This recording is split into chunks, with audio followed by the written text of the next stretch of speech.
Good evening, Nigeria. Welcome to Updated Precious. Another beautiful day to talk about things really happen for inside our country, Nigeria. My name is Precious Inyi, and it always sweets my belly to bring on an update of things really for the country. And today I'm very excited because I get one of one guest. Guess so if you say when in the talk, everywhere they hot. And now it's making it sweet my belly well because we don't bring our come inside there again. Maybe you can gist us the things that really happen for inside Nigeria. As it is a tradition, make a quickly run on through some of the hot matter them with the shell for Nigeria today. And the things that we be see the hot world will look bono fairly for Nigeria. Make a carry on through those things and then we'll begin to dissect the conversations one at a time. So let's begin. Christian genocide. Terrorists are killing more people after Trump's threat to invade Nigeria. Reverend Ezekiel Dachomo, Reverend Ezekiel Dachomo, na the graveside reverend, you can call him that graveside reverend. We don't talk since. In fact, he also talks say Fulani terrorists imported into Plateau State to kill Christians. Now, waiting he also talk. But we could go on to other issues we be say they for grant today, where the channel will go talk about. As it get to do with this Christian killing since Tinubu's failure led to rape of Sokoto woman by 8 terrorists. Abdulaziz Naibi don't blast APC government. Hey, how does killing terrorists amount to genocide? Zari Yusuf don't blast Sheikh Gumi. He said terrorist sympathizers behind Christian killings are derailing Nigeria's war on terror. And then federal government accuses foreign lobbyists of fueling Christian genocide narrative in Nigeria. Saying a foreign lobbyists now they fuel the Christian genocide narrative. Now then they cause and they make and they like say something they happen for Nigeria. Meanwhile, nothing they happen. Saying a foreign lobbyists them. And then we'll move on to other issues. Man allegedly stabs 15-year-old wife to death in Sokoto State. And then Trump threats Nigeria ready to work with US, other countries to wipe out terrorists. Genocide allegations, US government being misled. Nigeria government, now they talk about say US government said they mislead on her. Now, we enter inside of that conversation as it gets to do with politics. Acting PDP chairman Mohammed cancels Ibadan National Convention. So that convention is not going to take place again. Abia government to honor Nnenaya Oti, Professor Nnenaya Oti, announcer of the 2023 Abia gubernatorial election results. And then Agege Legislative Council confirms Obasa's son, Abdul Ganiyu, as new chairman. Yeah. Right. APC leaders in Delta State disagree. Trade wars over new PDP entrance. That is, you don't understand. The APC people waiting for Delta State. Remember, say that we don't dig there before PDP people enter. Nah, they don't give each other buzz because of the new PDP people will enter. As it gets to do with Nnamdi Kanu case, alleged terrorism, you've lost chance to defend yourself. Courts don't tell Nnamdi Kanu. Now when we say no go fit defend himself again, waiting in matter go be like, what will be the matter again? Waiting go happen to Ram. Well, all of this and more now we get to talk about today. And joining me inside the studio, now Barrister Manki Tenan in the join me inside the studio. Good evening, sir. Thank you so much for joining us. It's always a pleasure to have you in the house. Thank you, sir, for joining us. Right. Yes, welcome. Welcome, sir. Thank you. No, sir, I never hear from you personally, but I don't hear from you for your Facebook. But I think this Trump issue, and I would really like to hear from you. First of all, from the Trump declaring Nigeria as a country of particular concern, to the threat about invading Nigeria to come fight. He didn't say he will fight Nigeria, that he will pick out those terrorists, jihadist terrorists. Those were his words, jihadist terrorists, and do away with them. But the reaction we don't follow this conversation can be like say he won't come fight Nigeria. So a lot of people don't panic. So what is Sheikh Gumi talk saying that Trump doesn't have the power to do that, that he should rather lobby with the that we should rather pacify them, the terrorists that are human beings. If you pacify them, if you negotiate with them, they'll be fine. That we cannot just kill them and come and do that kind of thing that is no good. So other northerners also saying, remember, Arewa people, the federal government continuously they talk, say there is no genocide. a few northern people, like maybe Garibashevo this evening, don't accept finally say, okay, indeed there was a genocide or there is genocide. But government till today, they talk say there is no genocide.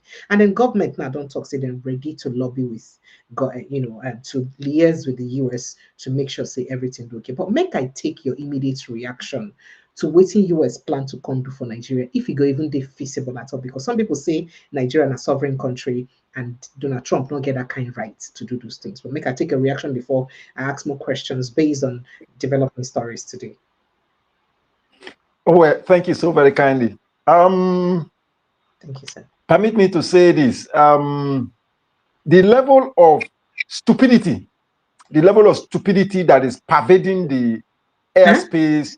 Yeah, I mean it. I say the level of stupidity that is pervading, that is pervading the airspace of Nigeria, particularly amongst the so-called educated class, is shocking.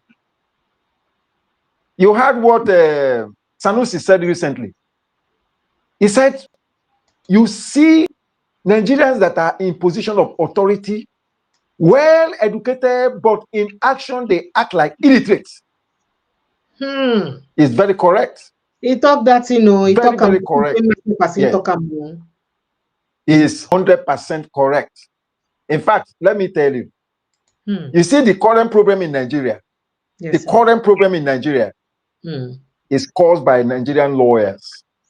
And I've said it. When revolution will start, it's a matter of time because it is inevitable. Majority of lawyers will not be spared. You see, the way we look at the law, I am going to be holistic. I'm going to look across, because before you belong to the bench, which is being a judge or magistrate and all whatnot. You are primarily a lawyer first. So the moment I use the word lawyer, I am using it on that generic. Okay. I'm using that generic term. Okay. I carried out a study some time ago, and I tried to find out why Jesus placed curse on lawyers in his own time.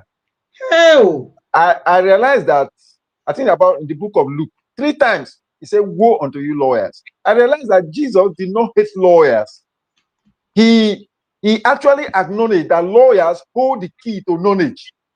But they were taking undue advantage of the law. That is turning the law upside down. Using law, instead of pursuing the cause of justice, they were using law as instrument of oppression, suppression, and repression. And when he realized that this was what they were using the law for, he said, woe unto you, 3 times. Now, if you know the enormity of authority that is vested on a lawyer by virtue of his training and exposure, you will understand what I'm talking about. You see what happened in my state? The judicial terrorism, yes, the judicial terrorism that took place. Because what has happened recently has opened our eyes to the realities on the ground. The judicial terrorism that took place in Rivers State, the protagonist is a live bencher in Nigeria. That's why I've said that with such character, being live bencher, the future of legal profession in Nigeria is doomed unless such characters are pushed out of the legal profession. But what is that qualification? What qualifies you to be a live venture? Because many will want to understand the qualification. Yes, for you to make him a live venture. Yes, that is the peak. Being a live bencher is the peak. For you to be a bencher, these are the people, we can call them the guardians of the legal profession in the country. Like in Nigeria, this is the body of the guardians, those who guide the soul of the law. So you are supposed to be a person of the highest legal distinction for you to be a bencher. You are supposed to be a person, yes, the highest legal distinction. When you talk about distinction, as of merit. But that such a character acquired the position of a live bencher tells you how the system has collapsed. Because I did an article some time ago, I asked, how did you become a live bencher? It is an indictment. The thing has become so bad to the point that not too long ago, my alma mater awarded this same fellow an honorary doctorate degree in law. And another university. My own alma mater followed too. Yes, your alma mater here gave him honorary doctorate degree in political science. And I asked, you see, too bad for two of us here. Our alma mater has humbled. Both of our alma mater has humbled. Humbled big time, big time. You know why it has to happen? Why, sir? Because the system, you know, the citadel of intellectualism is supposed to be knowledge export center, where ideas are generated. I mean, life transforming and employment generating ideas are supposed to be churned out of the academic environment. Unfortunately, the thing has been turned upside down. This award we are hearing is an attempt by the VC to secure their position, because if they award, they may lose their position. Their tenure of job is no longer secure. If you get to the university, an honorary degree, yes, solidify their stay. They are trading. Of course, I can say that I have challenged the two universities in the light of realities on the ground. In the light of realities on the ground, they should mention the criteria upon which they awarded this honorary doctorate degree. Because if you go to AI, Meta AI, and check out the meaning of honorary doctorate degree, you just check it out. You will understand that it is a slap. So you find situating professors without any form of intellectual contribution, like invention. They are waiting like vultures who sees somebody who bought a goat from the market, hoping that the person is going to kill it, not knowing that the person is keeping that goat under the rope to master the environment so that it will bleed, produce other ones. And so you have professors who are waiting to be elected, to be selected as electoral fraud validator. It's a balance. That's where we are. Okay, look at overseas today. Have you heard of professors in foreign universities sleeping with girls? Have you heard of such thing, or collecting money to make people pass? You will lose your job. I mean, in UK, 3 judges were removed from office for mere watching pornography. In UK, that's where law works. You know, the fellow that I'm making reference to, the son that he trained in UK, he trained his son in UK. He acquired master's degree in law. The son have decided that he's not going to practice law, that he's going to do agriculture. And I said that is the best decision, because the father is an affront to what he is trained in law to be. Because there is a benchmark of law, which is the hallmark of democracy, which is rule of law. Like those who are in Europe, who are listening to us, the hallmark why Europe is thriving, why Europe is looking forward and growing, the hallmark is that nobody is above the law. No matter who you are, no matter how good you are, you are under the law. And once you deviate, you'll be called to order. All right, that is the essence. Many will want to wonder which role will be say this on a legal profession get to do now for waiting they happen for Nigeria, especially as it gets to do with this Donald Trump threats and invasion. See, I am very sorry to tell you. That's why I started from where I started. Okay. The legal profession in Nigeria has failed. I have said it. I have done broadcast about it, and I've told them. Some people are so afraid. They are threatening me that they will derope me.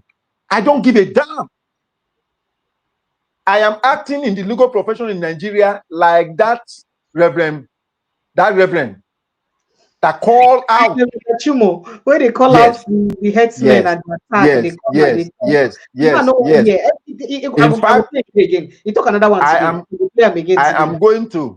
going to do a calligraphic piece to honor him. That is one thing that I do. I'm a calligrapher. I'm a consultant calligrapher. I'm going to do a calligraphic piece in his honor. I'm going to do that. I owe him that. I already bought the paper today, and I'm going to do that work for him.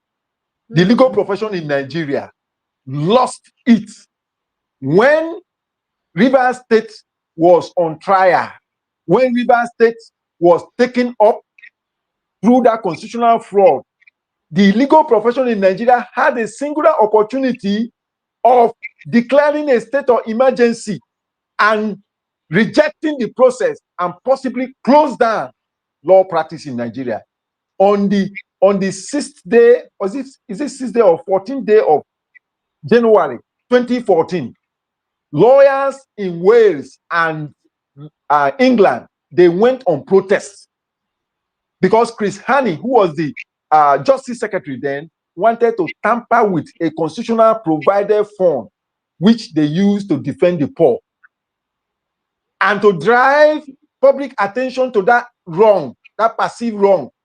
Because the moment, because of fund, you deprive those who would have been defended, they see it as injustice.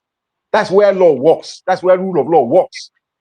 They went on demonstration in their wig and gown. The first time in the history of English law that happened in UK in 2014. But the lawyers in Nigeria, they are giving in. I don't know what is wrong with us.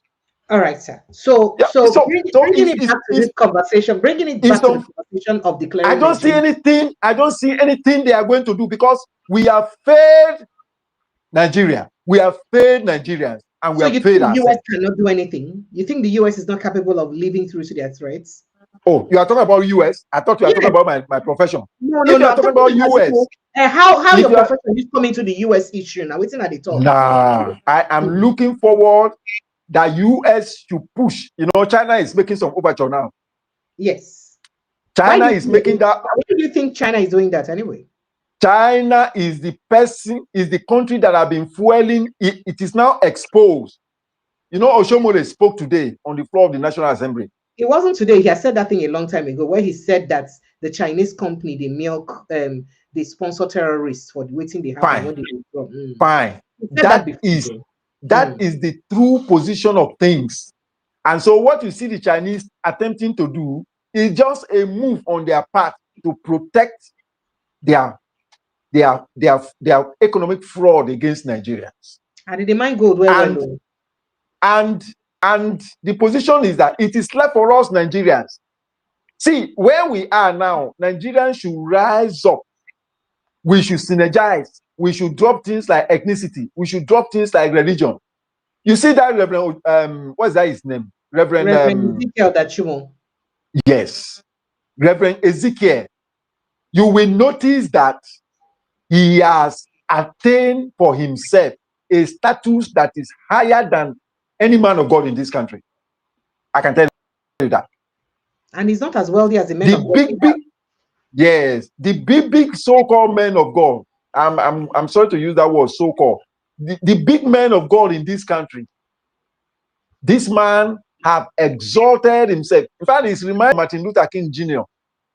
You remember Martin Luther King Jr. was in Birmingham prison, from where he wrote his longest letter, because his white colleagues said that the timing of his joining the sanitation worker to do demonstration was wrong, and he asked them if there is a wrong time of doing what is right. And he told the church then that the judgment of God was coming to the church in America then. Let me tell you, as far back some years ago, God raised a young man called Pastor Emmanuel Dosomu of Redeemed Christian Church of God. He was the person anchoring the youth wing of the Redeemed Christian Church of God in Germany. God arrested this young man and asked him to come back to Nigeria to warn the church that what is happening today will happen. I have raised in that my video, I have asked Adeboye what he did with that information. I have asked him. And today, what that young man was crying about saying has happened. We should just thank God. God, listen to the blood of those who have departed. Listen to the voice of people like Reverend Ezekiel, and raise Trump. So Trump is a rallying point that every right-thinking Nigerian. Look, let me tell you, I live in Rivers State. All right? You are aware of the state of emergency they declared in Rivers State. Yes, sir. That declaration of state of emergency was part of Islamic agenda. How? If you don't know, quote me. Listen to me. How? I will give you. I'm going to give you a live point. Do you know part of the assignment of that man? He set up, the SLG to that government was a professor of law. This is where I blame lawyers. Instead of lawyers standing for what is right and telling people you can't do this, they are driven by money. It's a professor of law that was the secretary to that illegality that happened in Rivers State. One of the things my professional colleague Proxy did in Rivers State is set up a committee and made the professor chairman of that committee. Do you know the title of that committee? Farmer Header Crash Committee. This farmer header crash is a coinage by these terrorists to psychologically brainwash Nigerians that there is a crash that exists between farmers and herders. There is nothing like that. We have terrorists who came to invade our land. See, let me tell you, in Nigeria presently, almost every week, there is emergence of new terrorist group. Almost every week, emergence of new terrorist group. I challenge anybody, if you have heard of any Christian terrorist group, they are all Islamic based. And if you ask them what is their purpose, what is their drive, their purpose is to take indigenous land from the indigenous population and Islamize Nigeria. These are the twin principles that they come in for.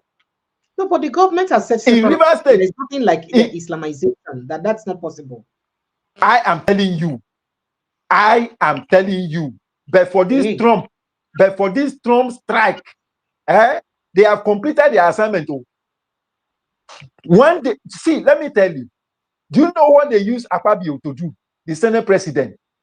The Senate president, because of what happened in Rivers State, which was a test ground, it was a test move.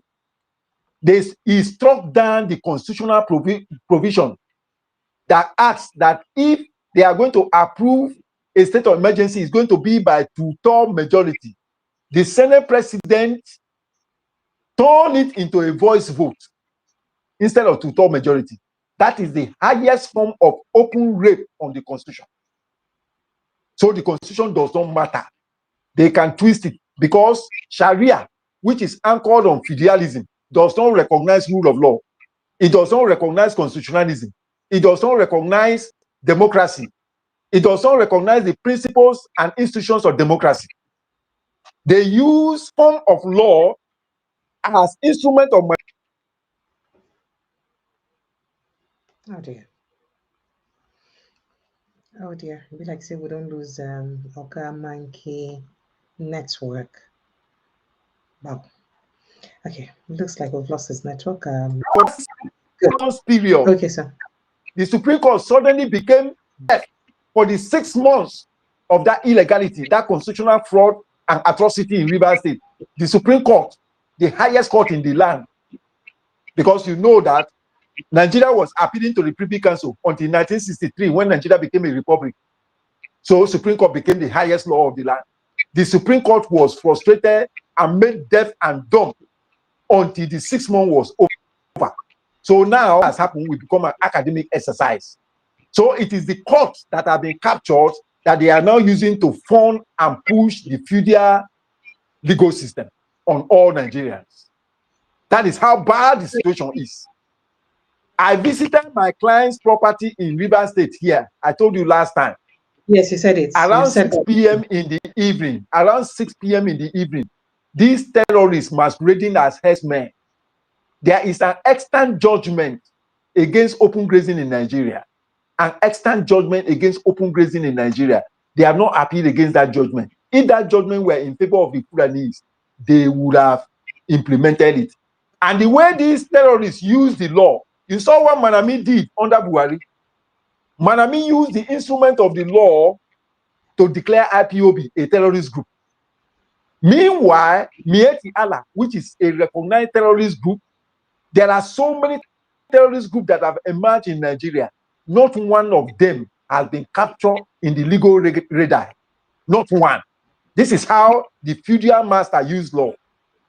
So you have double standard. You see what is happening to Mazi Nnamdi Kanu? That is judicial terrorism.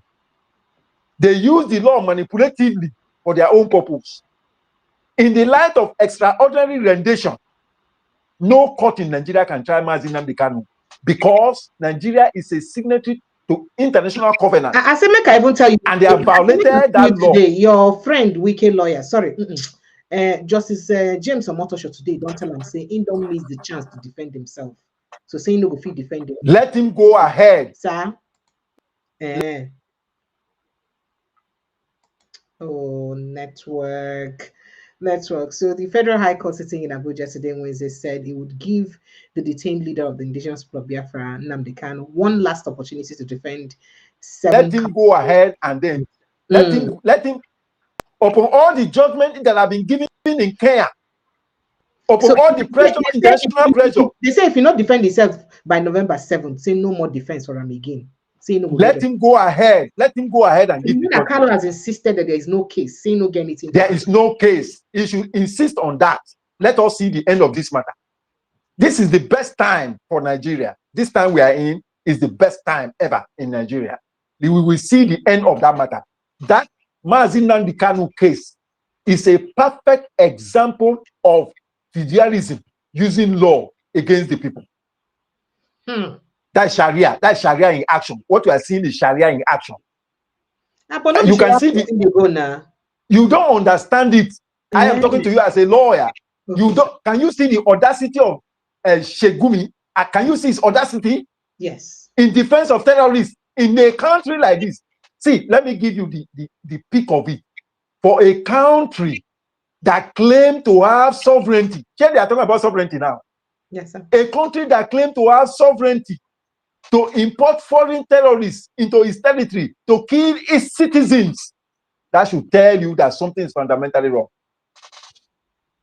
That is the height of it.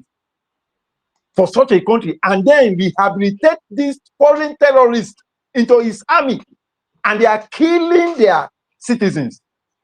Come on. See, we are waiting for Donald Trump. They should move in the US Army. Port Harcourt here, they are going to build a military base. Let them come. The earlier, the better. The earlier, the better. But you see, do you think that Trump will live through to the threat? That's what many are saying. Especially other people.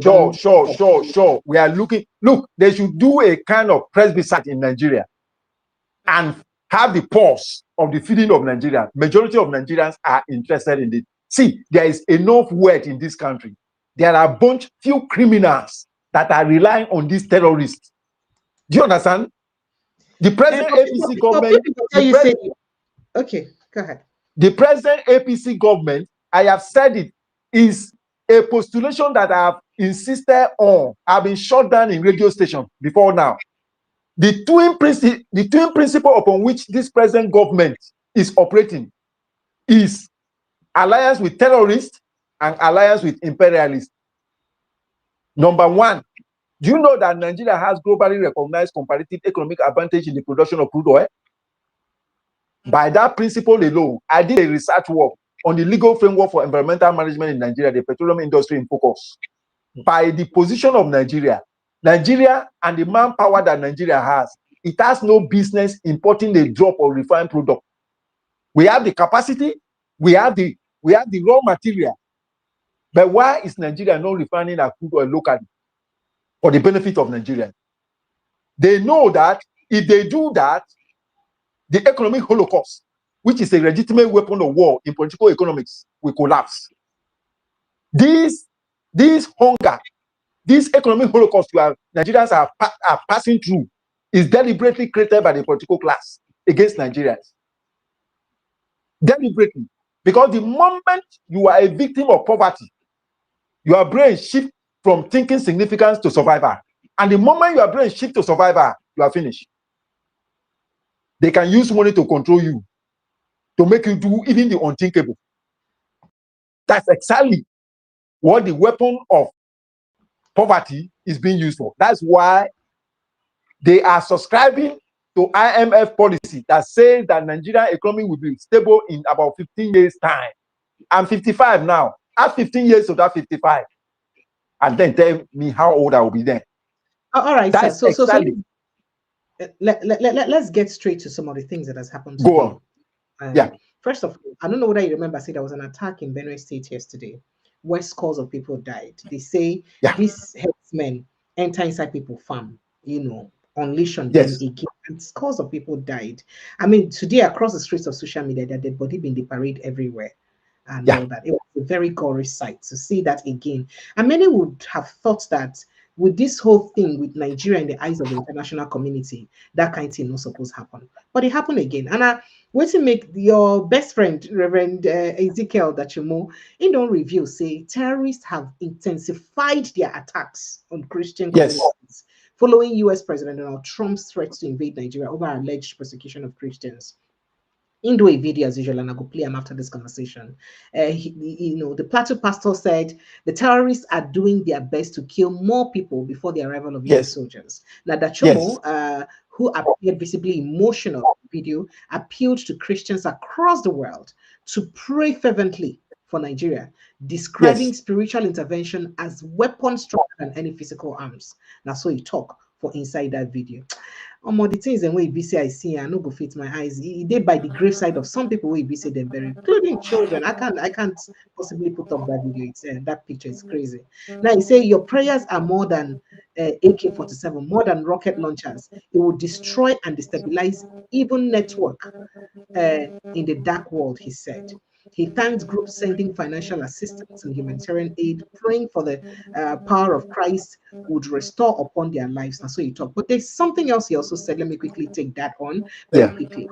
He also did say that he alleged that due to the designation of Nigeria as country of particular concern by United States of America, some politicians have imported Fulani terrorists into the states, Plateau State, to kill as many Christians as possible.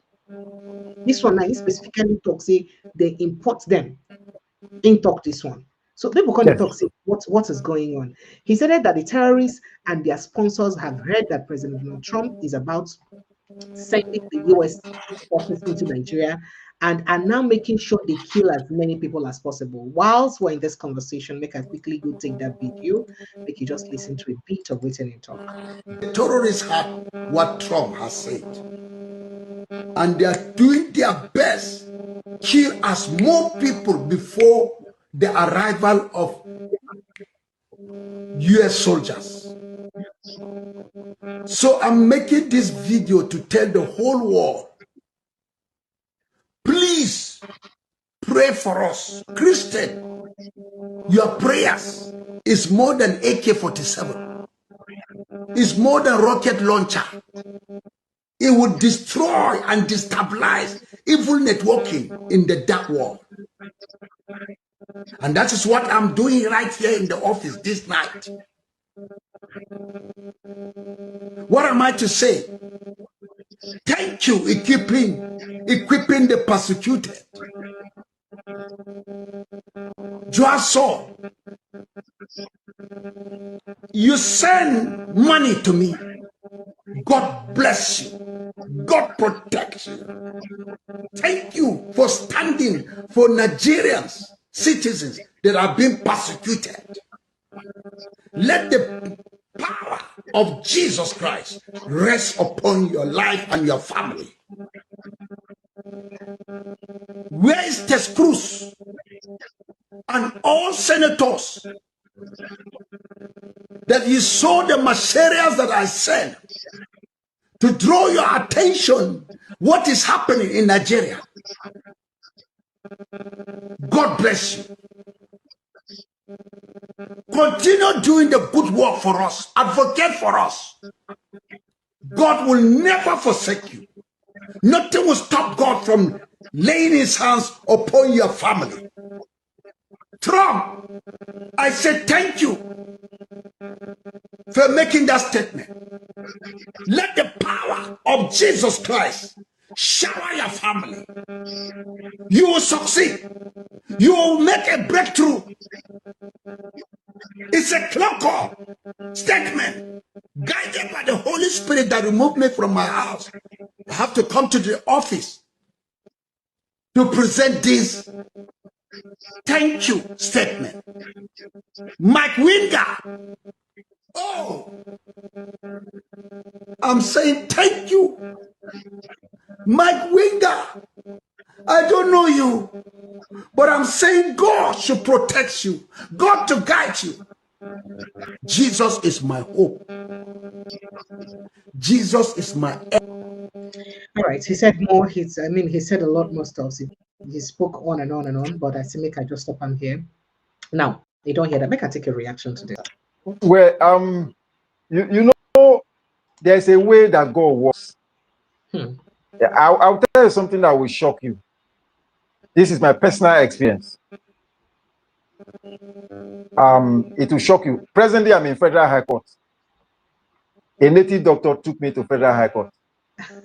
I was in my, I'm telling you a life story. I was in my office. I did not know what happened. I did not know what was going on behind me. I'm saying this to draw attention to what this man said. Some people may look at him as if he's joking. What he is saying have what I call spiritual relevance. Now, Professor David Hu said something very important. He said every lawyer of experience knows that in any case, there is the plaintiff's truth, there is the defendant's truth, there is the witness's truth, there is the judge's truth, and there is another truth which is only known to God. I call that one the fifth truth. I was in my office. A department of police called me that I should come to their office. That two communities, that they carried out a raid in the native doctor's shrine. And in course of that raid, they recovered 22 human pictures, both white and blacks. And when they got to their base and they display all the native doctor artifacts and the pictures that were recovered, one of the policemen that I worked with last year identified my personal picture among them. This is the way God works. In a bit of trying to find out who brought my picture to the shrine, the sponsors, the people behind it who do not want to be identified, have sponsored the man to take me to Federal High Court that is enforcing his fundamental right. I will see how the court will hold, because I've done a petition to Commissioner of Police and my petition was ready for investigation. I want to uncover the identity of the person that brought my picture to his juju shrine. This is the way God works. Now, if you take this to what is happening, you see the action, the desperation of these terrorists now. See, let me tell you, as you are there now, in the light of globalization and tech advancements, you can be traced from anywhere where you are. You notice that the phone we are using now, you can't remove battery. They have technological implications. Even where I am talking to you now, I can be traced. They can just plot a coordinate and they can trace me where I am now. Absolutely correct. That is how, yes, that's how technology have advanced. These sponsors, do you know that United Arab Emirates sent a list of terrorist sponsors to Nigeria and Buhari kept it? Even Tinubu kept it. They refuse to go after those people. And US, I am sure, have detail of all those sponsors of terrorism. And they think that by doing this, that they are going to threaten Donald Trump. But that's the greatest mistake they are making. What they are doing now, they are exposing themselves the more. I mean, in Rivers State here, these terrorists, they will kidnap people and use phone to demand for ransom. If you go to police station, you will not find any help, because they are placed their people at the helm of affairs. This is what is happening. If you report any of these terrorists that invade your farm at any police station, you are wasting your time. I mean, in Port Harcourt here, when Ibas was here, some idiots, religious idiots, shouted Allahu Akbar against an innocent seller in the market in Woji here. When they could not get the woman, they burnt her shade. Woji, they burnt her shade live. So those who are thinking that is middle bed or no, you are joking. It's here with us. It's here. The one I reported to you last time about the invasion of, poor farmers' farm. I mean, you want people to commit suicide because people who farm, that is their source of livelihood. Some even take loans. Some take loans. Government, yes, to invest in the farming. I agree with you. Government is deliberately, the political class are deliberately behind them because that is their hope for 2027. and that their hope must crash. That their hope must crash. Hey. So all these desperate steps they are taking is to expose them more to the world. You know, the world attention is on Nigeria now. Yes. So these new ones they are doing, they are kind of exposing themselves the more. They are doing more harm to themselves than they plan or anticipated. Their thinking is that they are using that to you heard of the one in the Niger Delta here who is threatening that let Trump come with his troops that they will all die here. He think that this is Vietnam era. They will just send one drone that will pick him, only him alone, without touching anybody. One drone will do the job. So when you see people open their mouth, they expose themselves internationally, even in the light of globalization, and show how foolish they are.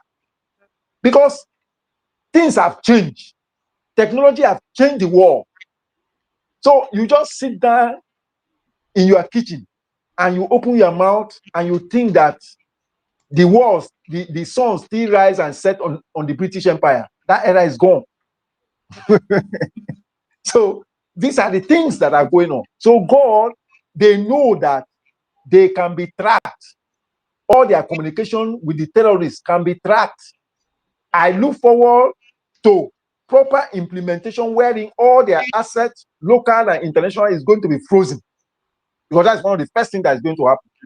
This declaration of the state of Nigeria as a country of concern, they should target, they are not fighting Nigerians. Let it be very clear to people. US is not talking about fighting Nigerians. It's not a religious war. They are not fighting Nigeria. They are not fighting Muslims. They are not fighting Christians. But they are after terrorists. So why do we have a particular people in the country worried about this if they're not fighting Nigeria? Because that's not the interpretation. The interpretation is no. The propagandists. Yes. The propagandists, number one, you know, there is a particular propaganda that they are embarking on now, that Trump is coming after Bola Tinubu because Bola Tinubu supported Harris in America. Yes. Do you understand it? Yes, some people don't talk about it. Some people don't talk about it. That is a fake thinking. I am talking about genocide in my country, ongoing genocide. Do you know, if you, like this thing you mentioned, that people borrow money to set up farm? Yes. Do you know that it is genocide, destroying that person's farm? Because that person cannot pay the loan. The person may end up committing suicide. People cannot go to farm. That is genocide. And there is an alliance between the political class and these terrorists. That was the angle I was coming from that time. I only talked about the alliance with the imperialists. So that is the one that the petroleum minister and their cronies are having with the imperialists. Then when you talk about terrorists, why the terrorists want to take the indigenous land from their owners, because like in Rivers State here, you don't have any protection from government when these people invade your farm. So that means they are behind them. Okay. So, but how about people who also share the opinion, say Trump they come because of our natural resources? I mean, there are people who think that when they think that way, say Trump will come, make don't carry our natural resources. In what sense? The simple question you should ask yourself is this. It's like they usually say that he who is on the ground needs fear no fall. If they are coming here, it's like somebody, let me say you have a flat tire on the way, and perhaps you don't have a spare, and somebody passed, perhaps that person is a tire dealer, and he stopped by and asked what the matter is, and you said, look, my tire is down, I don't have a spare, and the person enter his boot and give you a flat tire. I am telling you, the next tire you are going to buy, you will buy from that person's shop. When upon your identification that is what do you call it, a dealer in tire. If it is on genuine tire, you may even introduce other people that they should patronize him because of that singular act of kindness. Even in law, we say, even if there's an allegation against a person that he has committed a crime, you need to be alive to stand your trial. You don't stand trial from the graveyard.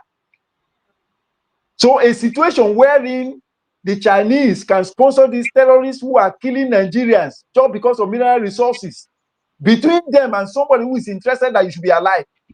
I mean, we should use our brain. We should use our brain. Traditionally, even fowl, that's domestic fowl, the house that keeps it during dry season, during wet season, when it lay egg, during dry season, it will also go there to lay egg. Because it has marked that this person is friendly.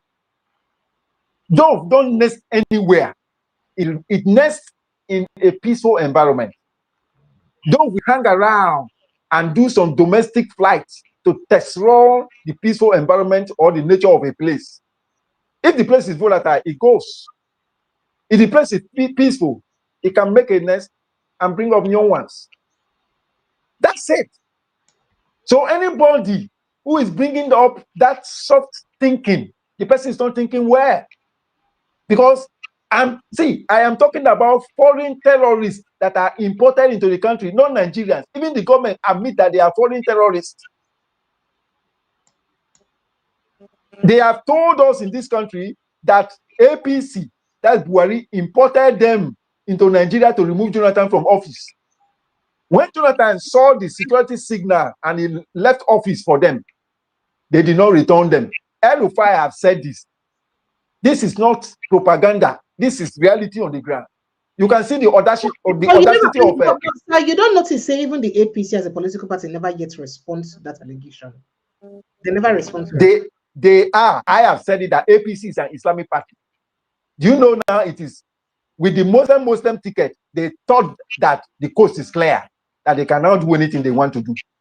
The other one they got from the Niger Delta here, that one that destroyed River State, that is their distributor, their money distributor. Any money you want, they will give you. That is what this I am sure the president will reach out to Trump that if he wants any DC, but Trump is not the type of person that will want to take bribe. I don't think so. So they must go for the main thing. They must go down because what they are doing here is intolerable. Okay, what are they using this stolen wealth? What are they using this stolen wealth to do? Is it for their children? How many children do they have? What is it? You notice that it's inordinate greed that you cannot explain. All right, sir. So there are quite a lot of reactions to this conversation. I would like to quickly take them one after the other. So the political and social media commentator, I think Zaria Yusuf, he don't fault Islamic cleric Gumi for what he described as open sympathy towards terrorists, accusing him and other like-minded figures of undermining Nigeria's war on terror. Now, he was speaking during an interview with News Central. Yusuf said, Yusuf questioned Gumi's stance that targeting terrorists amounts to genocide, describing such a claim as deeply insensitive to the thousands of Christians killed across the country. In fact, questioning him, he said, how does killing terrorists amount to genocide? Yusuf asked, condemning what he called the government's and certain religious leaders' hypocrisy in handling terrorism. So he said Nigeria has been a theater of war for nearly 2 decades, with Christians accounting for most of the victims of mass killings, abductions, and community evictions. He didn't say only, he said most. For those who they talk say, oh, they also kill Muslims. He said most. Now, he criticized Gumi's continued advocacy for negotiations and amnesty for terrorists, saying that approach was has only emboldened insurgents. He said from the beginning, when the notion of amnesty and de-radicalization began, we have never seen these so-called repentant terrorists lead the military to their camps. Instead, they have been growing exponentially and acquiring even more arms. Instead, he talked plenty things. So I don't know what I make a live on there. He talked plenty things. But in the midst of this, federal government talk say people when they tell Trump of Christian genocide, that are misleading Nigerians, that are misleading the US government. And it's no Christian genocide, and it is misleading. The Minister for Information took him again today. In fact, he doesn't even accuse foreign lobbyists of fueling Christian genocide narrative in Nigeria. So whose side do we believe in this matter? On one side, people who are even from the northern extraction of the country, they emphasize, they tell you how it was the Christians indeed, and then they were killed. But on the other side, you still get people for government, they tell you they live in denial. They tell you, say, no, not be true. Christians, no, they kill. In fact, there's actually nothing like genocide in Nigeria, that it doesn't exist. How do we, how will we balance this kind of?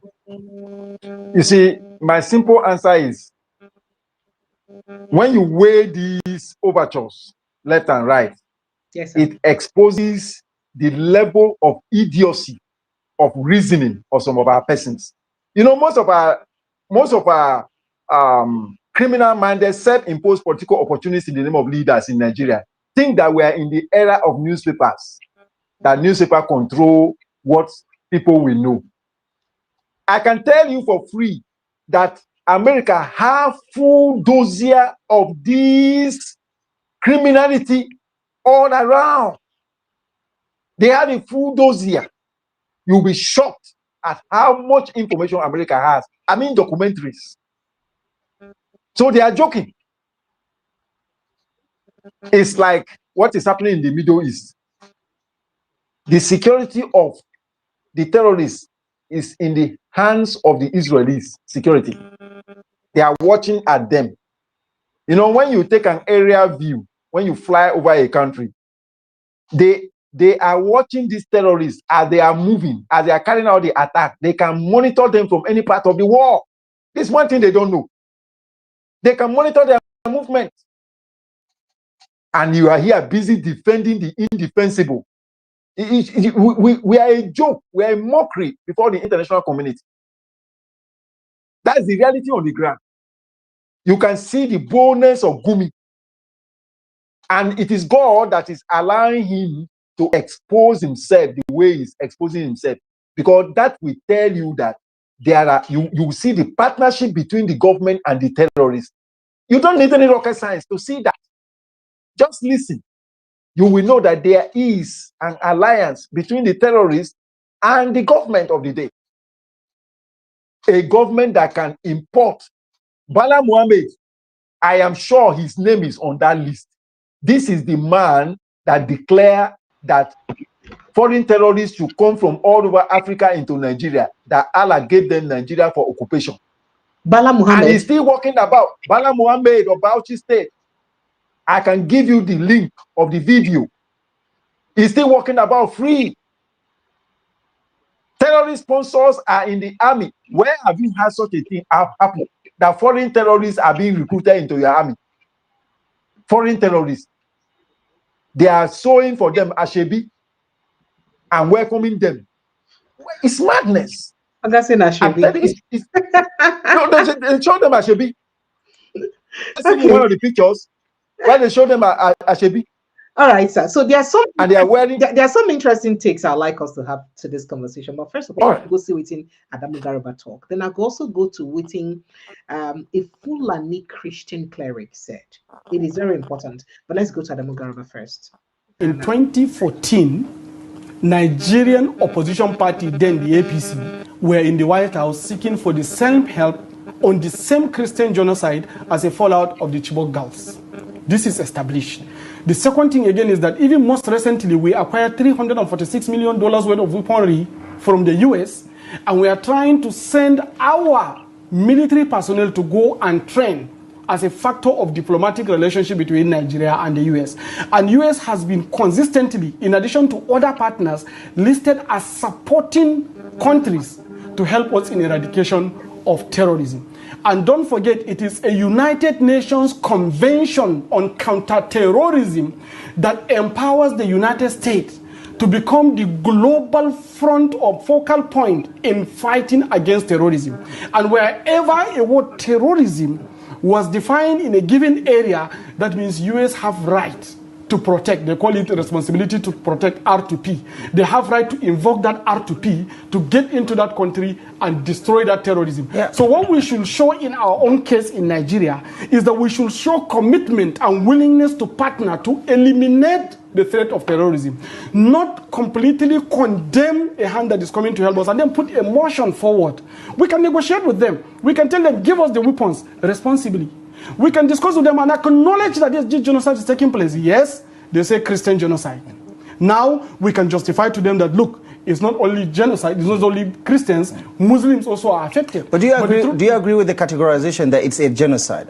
I actually, when I look at the damages, when you look at the total number of the people that have been killed over time in Nigeria, and they are killed defenseless in villages, sleeping in their homes, then what can you call this, for God's sake? You think there's a genocide? I think it's actually pure genocide, because you just come and kill people, just like that. And this thing has been happening. Several villages in Katsina destroyed, several villages in Sokoto gone, several villages in Zamfara, All right, sir. You don't hear waiting in talk. I get part two to play. Loud and clear. First of all, what he said about responsibility to protect with the United States, based on UN Convention, I'd like to have your interpretation to that. Is he correct with that assertion? Well, most of these things are international conventions, right? You know, how would I put it? A lot of, an illiterate of the 21st century is not a person that is unable to read and write. It has gone beyond that. In fact, it is on record now that if you are unable to learn, unlearn, and relearn, you are illiterate. that's the new direction now. You understand it? Just person has to read and write. You must have the ability to learn, unlearn, and relearn. Learn and relearn. Now, a lot of people you see about their compound, see, before you go through the university, by the time you graduate, you'll be surprised that the knowledge you acquire is obsolete. See the speed with which knowledge, new ideas are coming out. Look at what AI is doing to every field of study. Just check out what AI is doing. It's shaking the table, and there is no escape. So the truth is that when you see, like you are, if you have a social media, there's no responsible organization that want to deal with you. They will ask of your social media handle. When your social media handle is visited, they don't need to ask you any question. They will know who you are. They know where you stand on issues. Yes. That is how it is with all these people who are making these overtures. When they speak, when people speak, they are exposed. As I'm speaking now, those who are listening to me, they know where I stand. I don't need to argue. How do I come to the conclusion that our political class are in alliance with the terrorists? It's obvious. So most of these conventions, most of these ideas, the world has gone so far. It has gone beyond the stage wherein a husband is beating the wife in the house and neighbors will keep quiet. I can call police. In fact, if somebody dies, I can be arrested if it's shown that I was around and I did nothing to help. The world has gone beyond that, wherein you can do certain things and get away with it. The law comes to protect you. Okay, look like what this fellow is saying there. These are minds that have grown to the level that belongs to humanity. They know that they can be victims. But there are people that are so narrow-minded, they are very cocky in their thinking. They think that the sun still rises and sets on the British Empire. The world has gone beyond that. So when you look at people arguing and asking, like Nigeria is talking about now, saying Nigeria is a sovereign nation. Look at China coming to open its mouth to say that Nigeria is a sovereign nation and that America cannot intervene when genocide is being committed. The main pronounced praise about genocide in the world today is the 6 million Jews that were killed.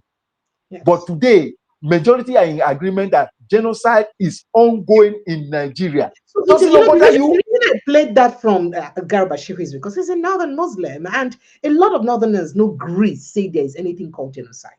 So it's No, shocking they are just that he's behaving. accepting it, that there is indeed genocide. And that's quite Most of surprising. Sir? most of those people are just behaving like the Germans who deny the reality of Holocaust. You don't blame them. You know, they are, but it will not stop Germany from paying the yearly reparation. That's what we tell them, that something happened. That's the truth. And even those of them who are in denial, part of their tax is part of the money that they are being using to reparate Israel. And that's the truth. So they can live in self-denial. They are behaving like ostrich in the desert. It does not change anything. Okay, sir. So The reality is there. Let me quickly also play this video.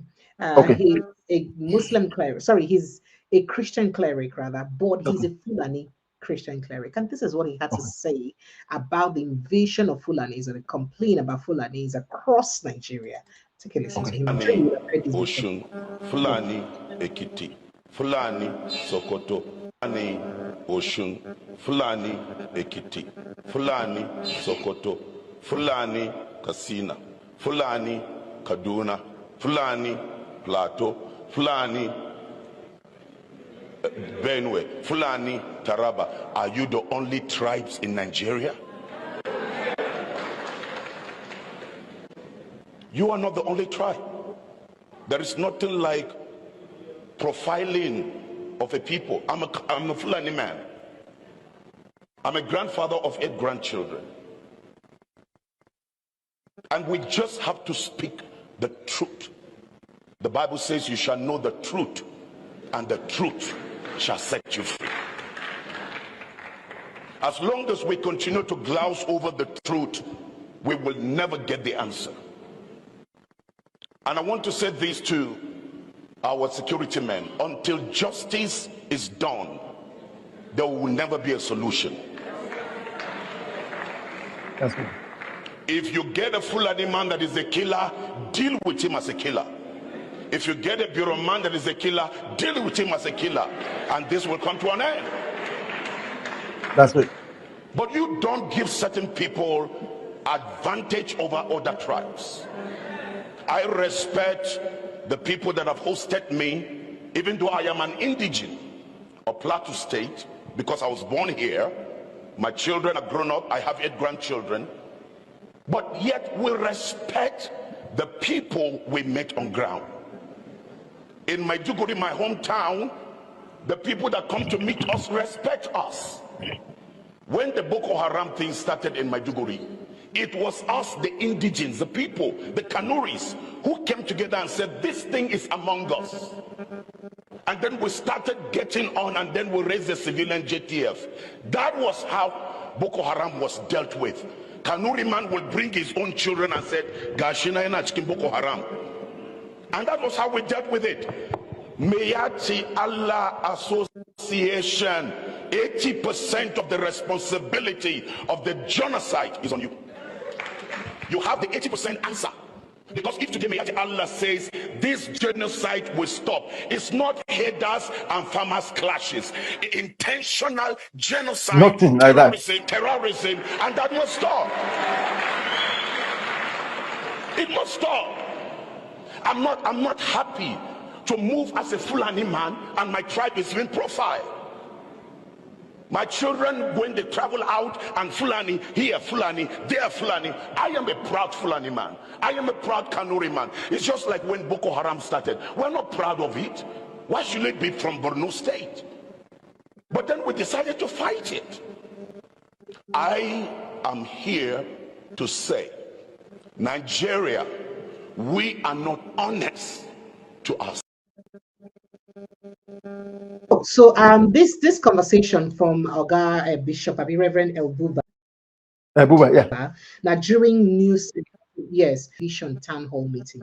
I mean, they've been having town hall meetings across different regions. They have for the southeast, they had from North Central, and that was during that town hall meeting. Because you know that you cannot do town hall meeting in North Central without focusing on the security situation, and that was where he said this. Yeah. So you see how he owned the situation.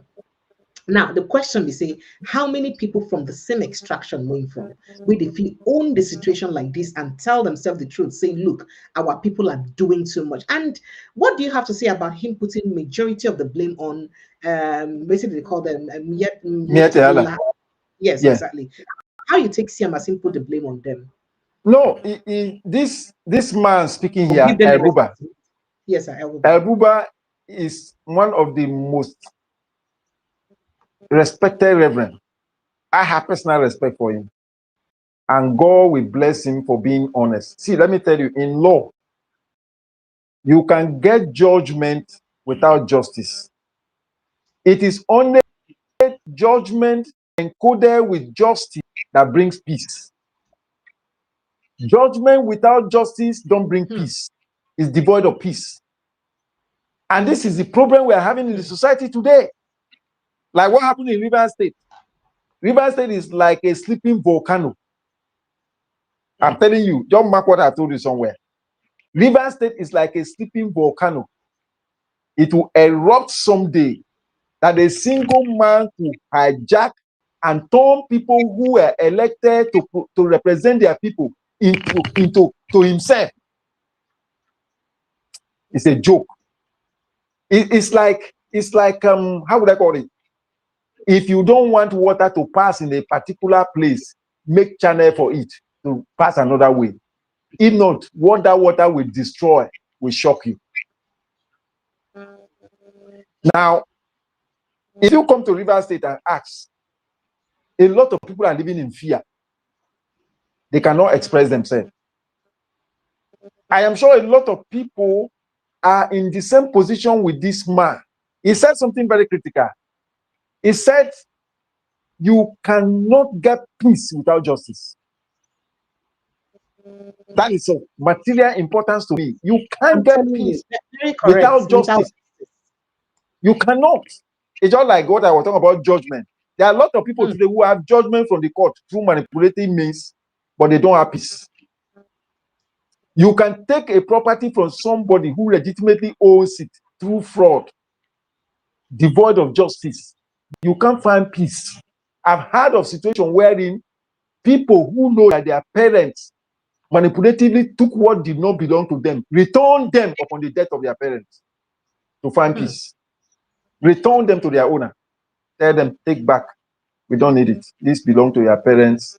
We knew what happened. Please take it back. We don't need it. That's it.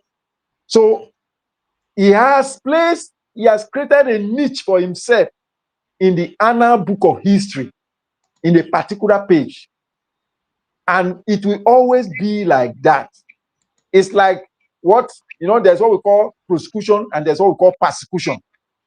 Like the case of Mazi Nnamdi Kanu is a persecution that have exposed double standard in the legal history of Nigeria. It has Nigerian legal profession, Nigerian lawyers are exposed. We are before the wall. The world is watching at us in shame. I'm very sorry to say it, because that's my constituency. The world is watching at us, at what we are doing, at what we are saying.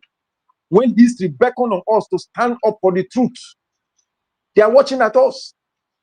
And it's a shame that what is happening. Like Nigeria. I don't know whether our leaders are thinking where, like I used this in that time. I said they are behaving like ostrich in the desert. Ostrich can put his head under a bushel in the desert and think that the whole body is covered. It's not true. So until our leaders are able to keep their inordinate greed, naked greed aside. See, let me tell you, Precious. Sir? Nigeria, I can say to you that at the committee of nature in the physical or the spiritual realm, some nations of the world have accused God of being so kind to Nigeria in terms of mineral deposits. Resources, they can arguably accuse God that he is too much, he displays so much favor towards Nigeria. Why? Why did you give Nigeria so much resources? There is enough resources in this country that can make more than 50% of people live within the worldly line. So why Nigerians they really do predominantly poor? Why do we have more poor people in Nigeria? It's deliberate. It's deliberate. Do you know the quantity of gas, natural gas that we have in this country? Buhari use our natural gas to borrow money, promise to transport them to Europe. They are working day and night to construct the gas pipeline that will take the gas. Meanwhile, people are buying a kg of gas here almost 2,000 naira. That is the wickedness of our leaders. Gas, crude oil is here. I told you last time, Nigeria has globally recognized comparative economic advantage in the production of crude oil. Bola Tinubu is the petroleum minister. Why are we not refining our crude oil locally for the benefit of all Nigerians? They just talk today, say they look at government, they look at selling of Kaduna, Warri, and Port Harcourt refinery. So that they are criminals. They are criminals. They should hand it over. They should hand it over to the people of those areas. We have what it takes. Nigerians have what it takes. There are industrious Nigerians who can revive these things and make them work. They want to sell it to themselves. They want to sell it to themselves. Look at all the game they were playing around Port Harcourt refinery. Finally, I admit that it's not working. And I place a curse on all those professionals who were supporting the government and lying to Nigerians. You see, when you see certain things happen to people, sometimes they act happen. Did you know what happened to a Kīllīñg?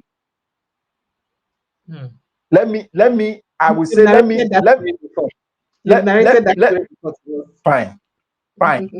When Dr. Njemanze placed a curse on him.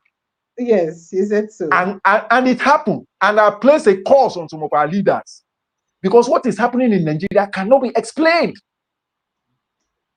I am telling you, what is happening in this country, the level of naked, inordinate greed is unexplainable. You know that it's satanic. Even devil is ashamed of our political class. All right, sir. But because of time, because I need to open phone, my maybe go jumping and the date on the past friends. Make I quickly play you that video where I narrate where the person they talk about against which she do talk, and then we'll go straight to other conversations and then I begin to take. All right. You'd like to react to some of the things that have been said, but my question to you also is, where have we been getting it wrong as a nation? Why are we still having this conversation even after many years and several efforts?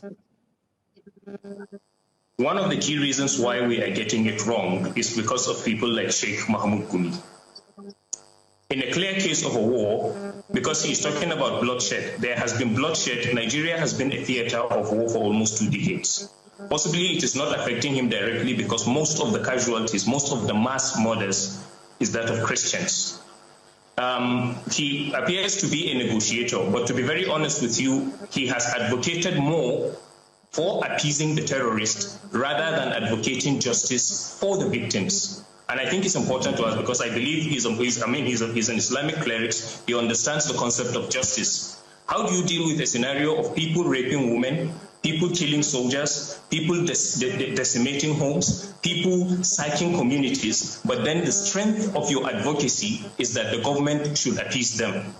Where in the whole world, in the history of any war, whether guerrilla warfare, whether military warfare, have you ever found a situation where there is an active bloodshed going on, and then you believe that appeasing the criminals that are carrying out these genocidal attacks and infusing them into the military will help?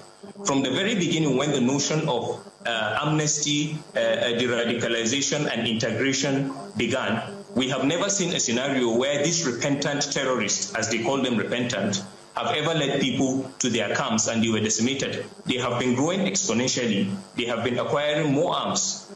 So that is basically the problem we are having. We are getting it wrong simply because we have managed to create a false narrative. An example is we have managed to compartmentalize terrorism or these Islamist activities to look as if it is only Boko Haram that is doing it. The reason is because the rest of the terrorist groups that are jihadist in nature have been forged into different names. For instance, he's talking about two fighting.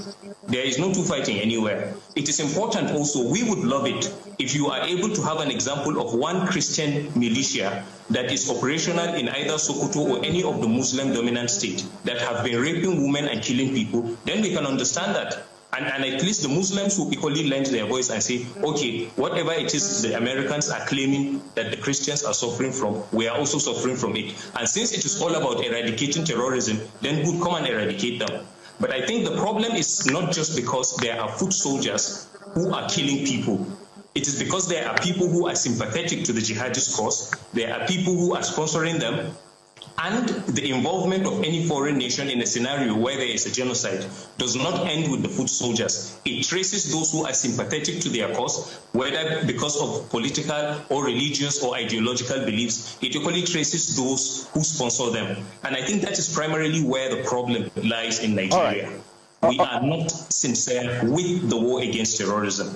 Once it involves, because wherever you go to, we can't force ourselves. Most of the time, you find a lot of Muslims claiming that these people, they are not truly representing Islam and all of that, blah, blah, blah, and all of that. But the truth is that there is an Islamist, well-armed Islamist jihadist group that has been massacring Christians. And what we find, unfortunately, people who should be speaking or condemning this act are busy trying as much as possible to create sympathy for them. You can imagine him saying that killing the terrorists will now amount to genocide. Then what will you tell the people that have been burying there? For instance, just of late in Yelewata, over 250 people were killed. But he describes that not as a genocide. He says two fighting, even though we don't know of the All right, Zari Yusuf. I mean, we are really trying to manage.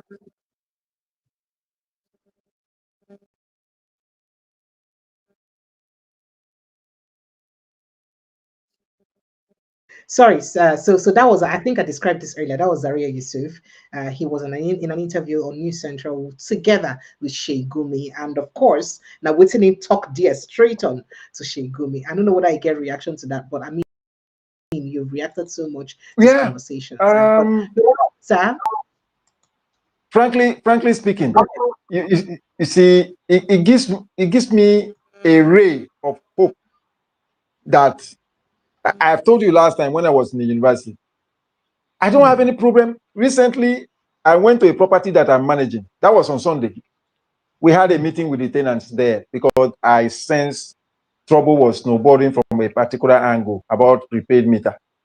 So the tenants were threatening to take laws into their hands. So I decided to call a meeting. So we went there. And I asked one of us to pray. And she told me that she's an Ekanka, an Ekist. So I said, okay, go ahead and pray the way people used to pray. And she did it and asked us to follow her. And I watched at her. And at the end, I said what she said we should say. And we moved ahead. I don't care what you believe in. If I'm in your shoe, I will do what you are doing. But I should be able to respect you. Do you understand? Yes, sir. Because it's like somebody who is living on ground floor and somebody living on the 14th floor. Their outlook on life is different. The person that is on the ground floor cannot see what the person on the 17th floor is seeing through the window. At all. Do you understand? So that's the way life is. So yes, sir. When I undertook a training under adversity intelligence, it changed my perspective of life. I can tolerate people. I can understand. If I were in your shoe, when I meet people, the first thing I try to do is to try to gauge the altitude from which you are flying. You can't compare a helicopter and what do you call it? I call them the king of the airway, Lufthansa Air, and helicopter. When you're talking about international flight, you cannot. The difference is so vast. So when I see your altitude of flight, I'll be able to know where to place you.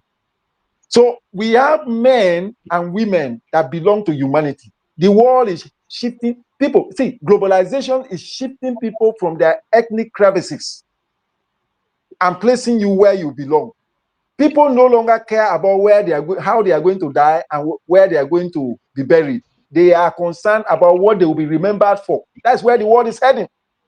So you think about your contribution to life, because that's what's going to outlive you. But a lot of people are still within the pedestrian, the low pedestrian. So you don't blame them.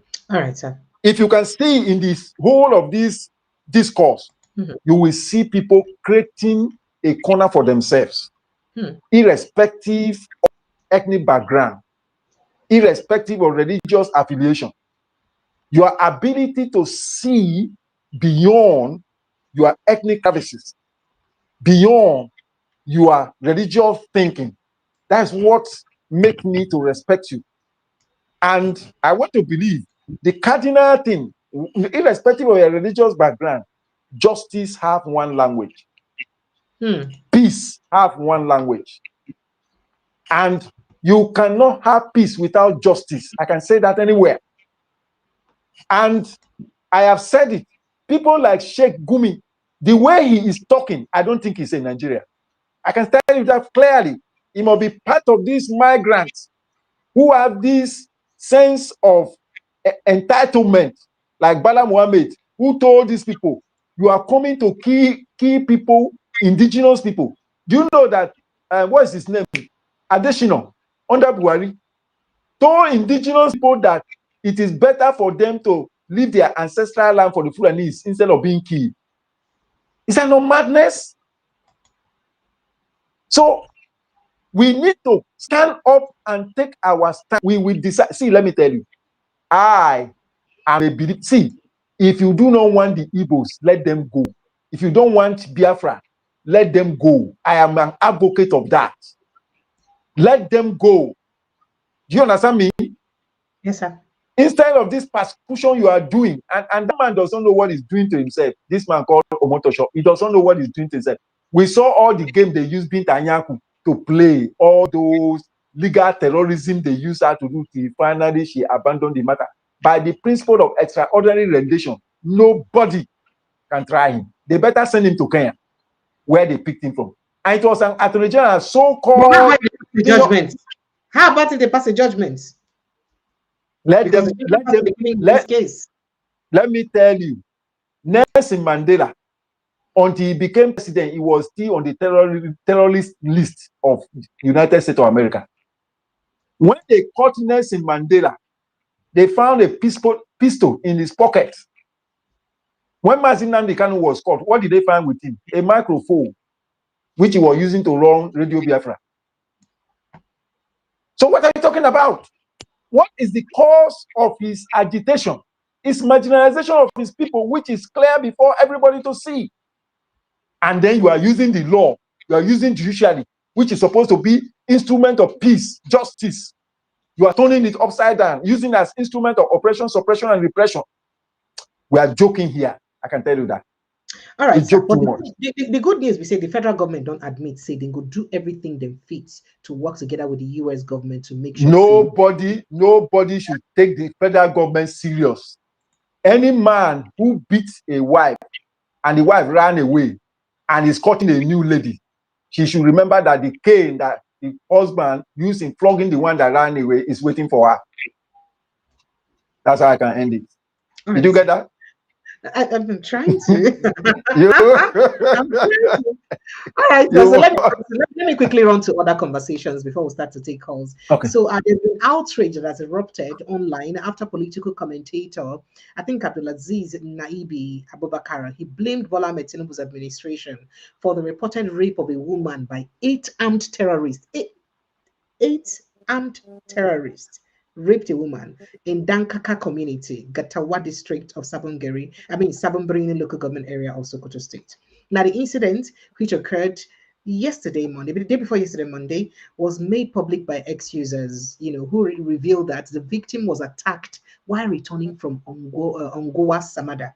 Now, according to residents, the assault is part of a series of recurring attacks in the area that have continued without accountability or government intervention. Now, reacting to the news, social commentator Abdulaziz Naibi Abubakar condemned Bola Ahmed Tinubu's administration, blaming the government's failure for the tragedy. What's the government can't do now? He said a young woman was raped by a group of 8 bandits yesterday in Sokoto State. Yet some of our people are busy defending Bola Ahmed Tinubu's government, whose failure has led to this tragedy. May APC, he said, may God punish APC and their bootlickers. He posted on his social media. So people started reacting and said, what's it called concern Tinubu and APC for say terrorists rape person again now? I better just the private one that go use accuse our president. And I'm not going to leave our president make it rest. But I don't know what I could like to react to that very quickly before I move on, sir. In the same vein, let me quickly just take this too. In the same vein, yeah, that's the go ahead, sir. All right. Now, what you see here, it's like evil. I say this to people everywhere I go. Never you take side or give in to evil. There's a way that nature is crafted. That if you support evil because it appears to benefit you. See, I don't blame Bola. I blame the mess we are in this country today. I blame it on the shameless justices of the Supreme Court. Shameless. And I declare that they will not find peace wherever they are. They will never find peace wherever they are. Those justices of the Supreme Court that impose Bola Tinubu on us, may they not find peace. If it is cause, I place a curse on them. I'm saying it. So you're a lawyer? I am. And I'm saying it because this is beyond jurisprudence. What I'm talking to you now, the law has failed in Nigeria. We're in a state of lawlessness. Life does not matter here. That's why I'm speaking the way I'm speaking. And this thing requires urgent attention. I wish tomorrow we land there is an airstrike somewhere and the US Army have landed in Nigeria. And we are looking forward to that. Sir? I mean what I'm saying. It is as bad as that. Imagine that woman that is raped is your sister. Just have a mental picture. You can see the torment that will run through your mind. Sir, and if you can, terrorists. if you can say it does not matter. Look, as the commander of the armed forces, the ball stops on your table. Is it not Tinubu that led the delegation to America to remove Jonathan from office? Now, leave it to. I don't want to say certain comments. I am very angry with the men of God in this country. I'm very angry with them, and I can tell them that God is not happy with them. All right, so I'm still talking about rape and all those issues. We hear that the Sokoto State Command has arrested a 25-year-old man. God in heaven, the God of justice, is not happy with them.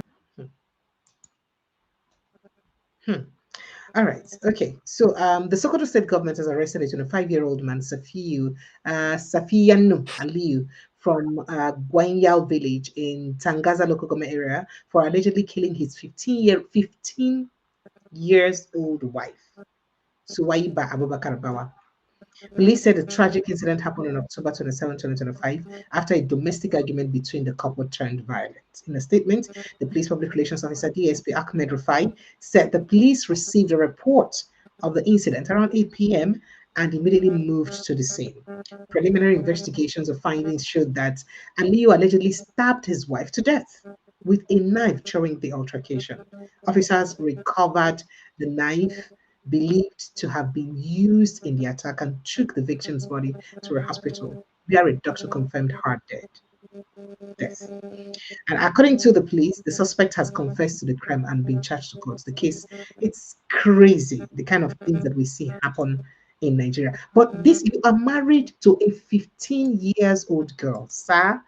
I beg, no vex, no vex. You know, this one, waiting make I raise this issue when you did. Now, because I won't make it put us through to waiting be the age of consent for Nigeria. Because a lot of us be like say Okonde confused, don't know waiting be the age of consent being for Nigeria. As a lawyer, I would like you to help us narrate that. But at the meantime, Nigerians, please kindly go follow Barrister Man Ketenan on Facebook. You can see his Facebook page is just highlighted there. Facebook at Mankitenan Adubabari. Please kindly go and follow him. And also make sure you subscribe to this platform here. Click on the subscription button, like, share this post and like it.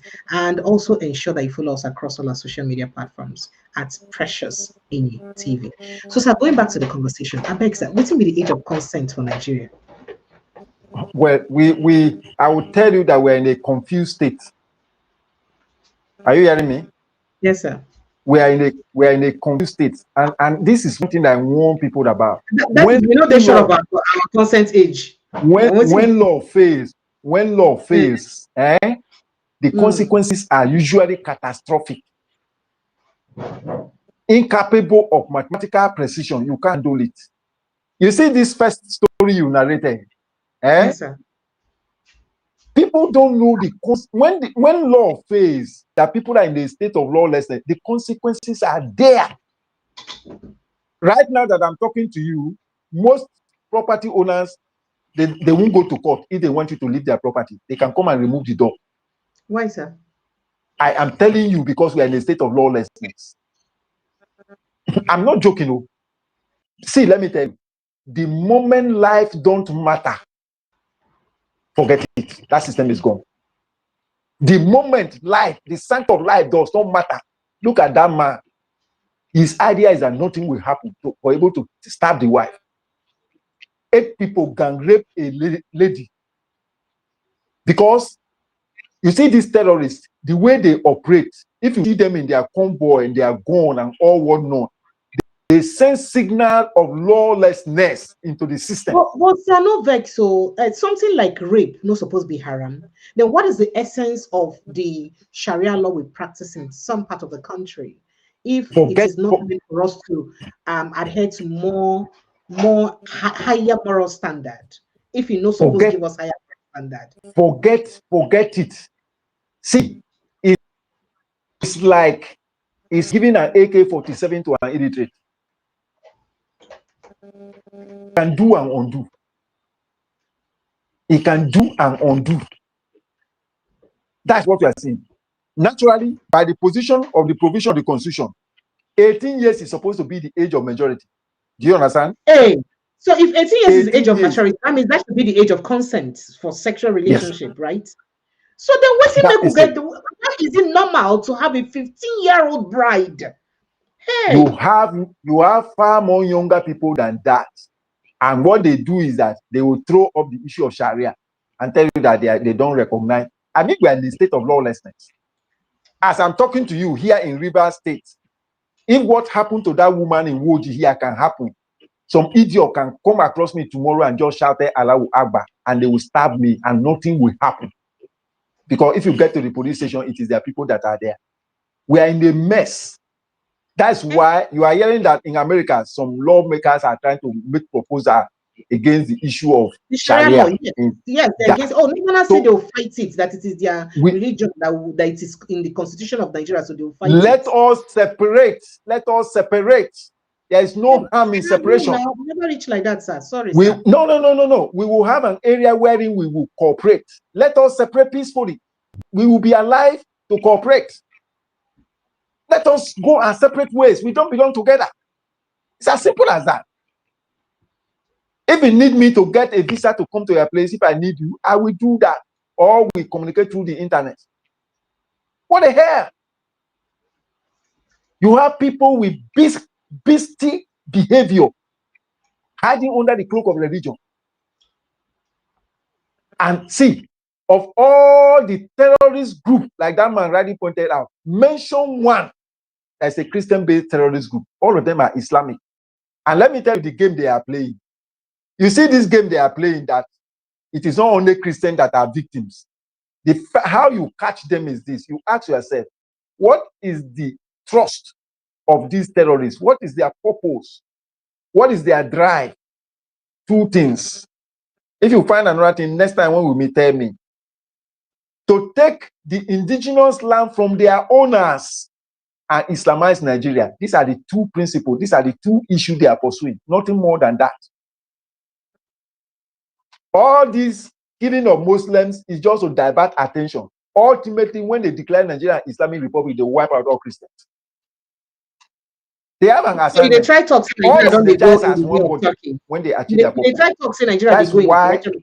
every right-thinking fellow must be able to embrace this move. But sir, not vex. So this one at America is not saying that they are coming to fight Nigeria. They are not coming to fight Muslims. They are not coming to fight Christians, so to say, or to fight pagans. They are coming. They have made their position very clear that they are coming after terrorists. That they are coming after terrorists, and it is these terrorists that give their own interpretation. Even this issue. Sorry. I been want to ask you, say how when they try to say Nigeria, they try to go to the direction of Turkey. The network is poor. Yeah, it's poor. Can you hear me? I don't know if you can hear me. Yes, I can hear you crystal clear. Very well. Oh. I was asking if you think Nigeria is trying to go towards the direction of Turkey by the statement you made. But I don't know if you can hear me. You can just go ahead with your thoughts if you can hear me. What did you say? I said I was asking if you think Nigeria is going towards Turkey direction. Turkey. Yeah, in what specific sense? And when you talked about the major purpose of most of this attack now to Islamize Oh, Nigeria. sure. No, sure. That see, well, people have interacted in this century. That is the greatest mistake a lot of people are making. I am telling you, but for these Trump threats now, they have already achieved their purpose. I'm telling you, the entire political class are behind the terrorism. All this defection you are hearing about, the moment you defect, they give you unhindered access to money. Most of the loan they are collecting, they are Islamic, they are money from Islamic directions. They give you unhindered access to money, physical cash. Betray your people. As it is, River State have been sold out. Technically, for a country, National Assembly to use voice vote to overthrow two-thirds majority, then you know something is wrong. For a country to import foreign terrorists, they admit that they are foreign terrorists, then you are rehabilitating them and turning them to be citizens. Look at what Gumi is saying. That man ought to be expelled from Nigeria like they did to him in Saudi Arabia. He's not fit to be here. If they will create part of the north where they want to stay and do that, they are rubbish they are doing, they can stay there and do it. They can stay there and do it. So we can separate peacefully. I argue and I support that there should be separation in marriage rather than one killing another. Even divorce, they can divorce instead of one killing the other. Because your purpose in life is better than marriage. All right, sir. It's as simple as that.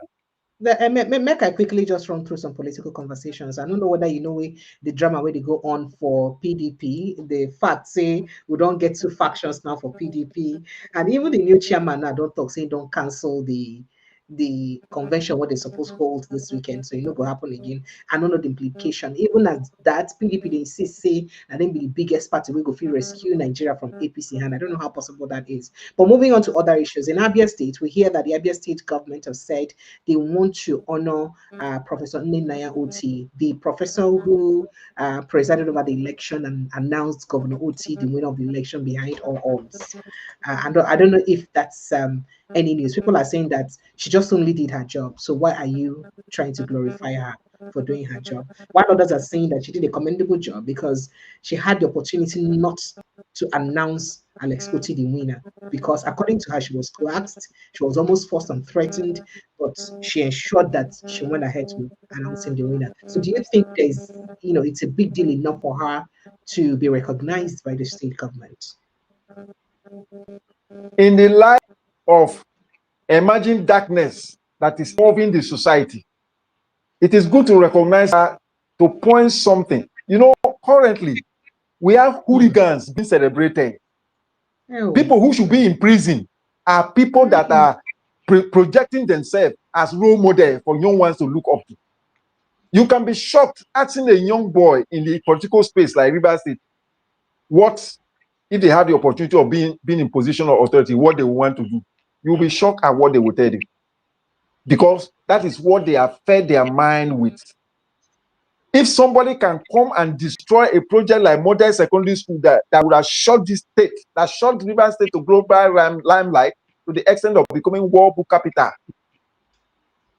and somebody came to destroy it, hand over the land and the facilities to Navy. I mean, there are things that are happening that, so to me, without digressing, look, the children in Abia State, the younger ones that are coming up, they will study about her. They will learn about her. She has placed herself on the page of history that nothing can erase. So what they are doing is just mere ceremonial. The real thing has been done because she is written on the page of the mind of every Abian. If you watch when Oti is going out to commission roads, the fun fair, you see the people dancing, expressing themselves.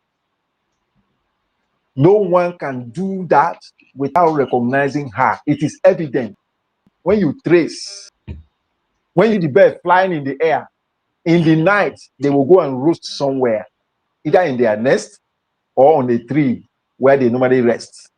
That is their host. And so there's a madness in the academic system. Just like I pointed to you earlier, that we have a situation wherein lecturers are boasting on how many girls they have defied. There are a lot of rubbish that are going out there. But that you still have somebody who can, yes, we can proudly say that she's a professor as of right.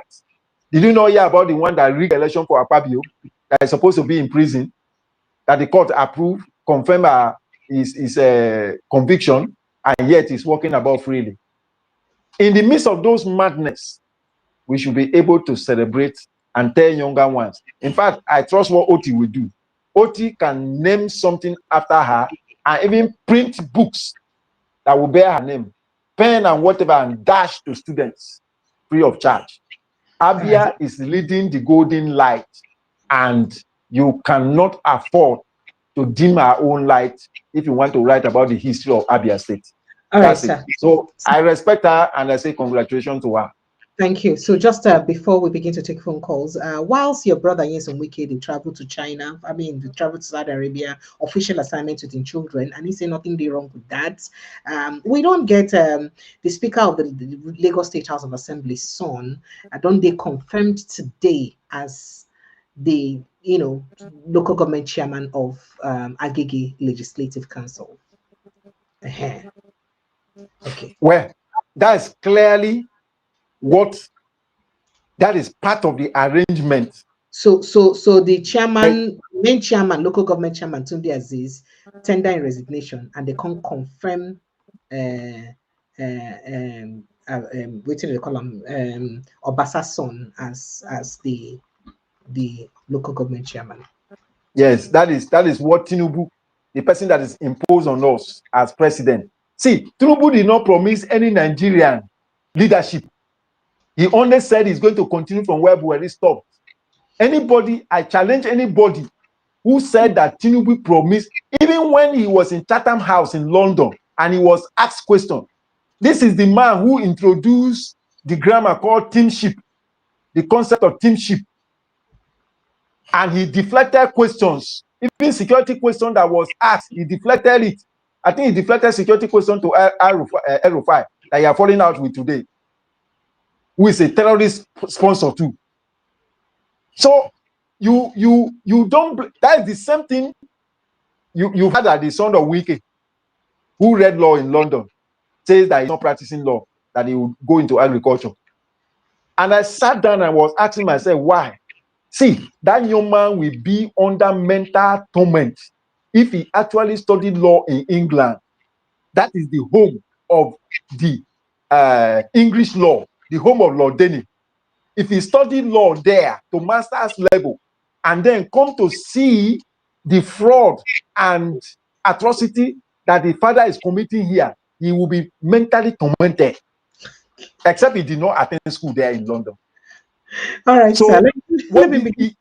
You can see the confusion that he has sent the son. I put up a joiner today, and I told him to accept responsibility.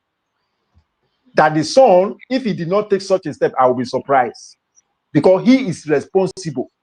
Now, when he carried his son to Dubai, he said that there are a lot of confusion that he has done that will insult and assault the memory of the son as a lawyer.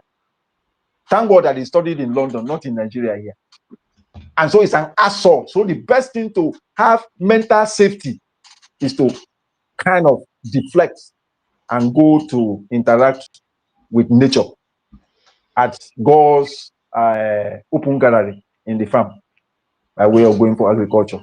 All right, so sir. I don't blame you. Information reaching me has it that the U.S. House of Reps, that is Congress, have urged sanctions on Miyetti Allah and other organizations because of waiting they go on. So some made sanction Miyetti Allah. And people go say, "Marry me. What did Miyetti Allah do now? Now waiting people go they talk. What's happen now?" Miyetti Allah is one of the main terrorist groups. There are so many. There's one they call Lakarawa and the rest of them. I say almost each week, new terrorist group are springing up because people like Gumi have a safe space to do the rubbish they are doing.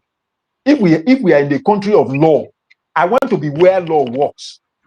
I don't want to be above the law because it does not do me any good.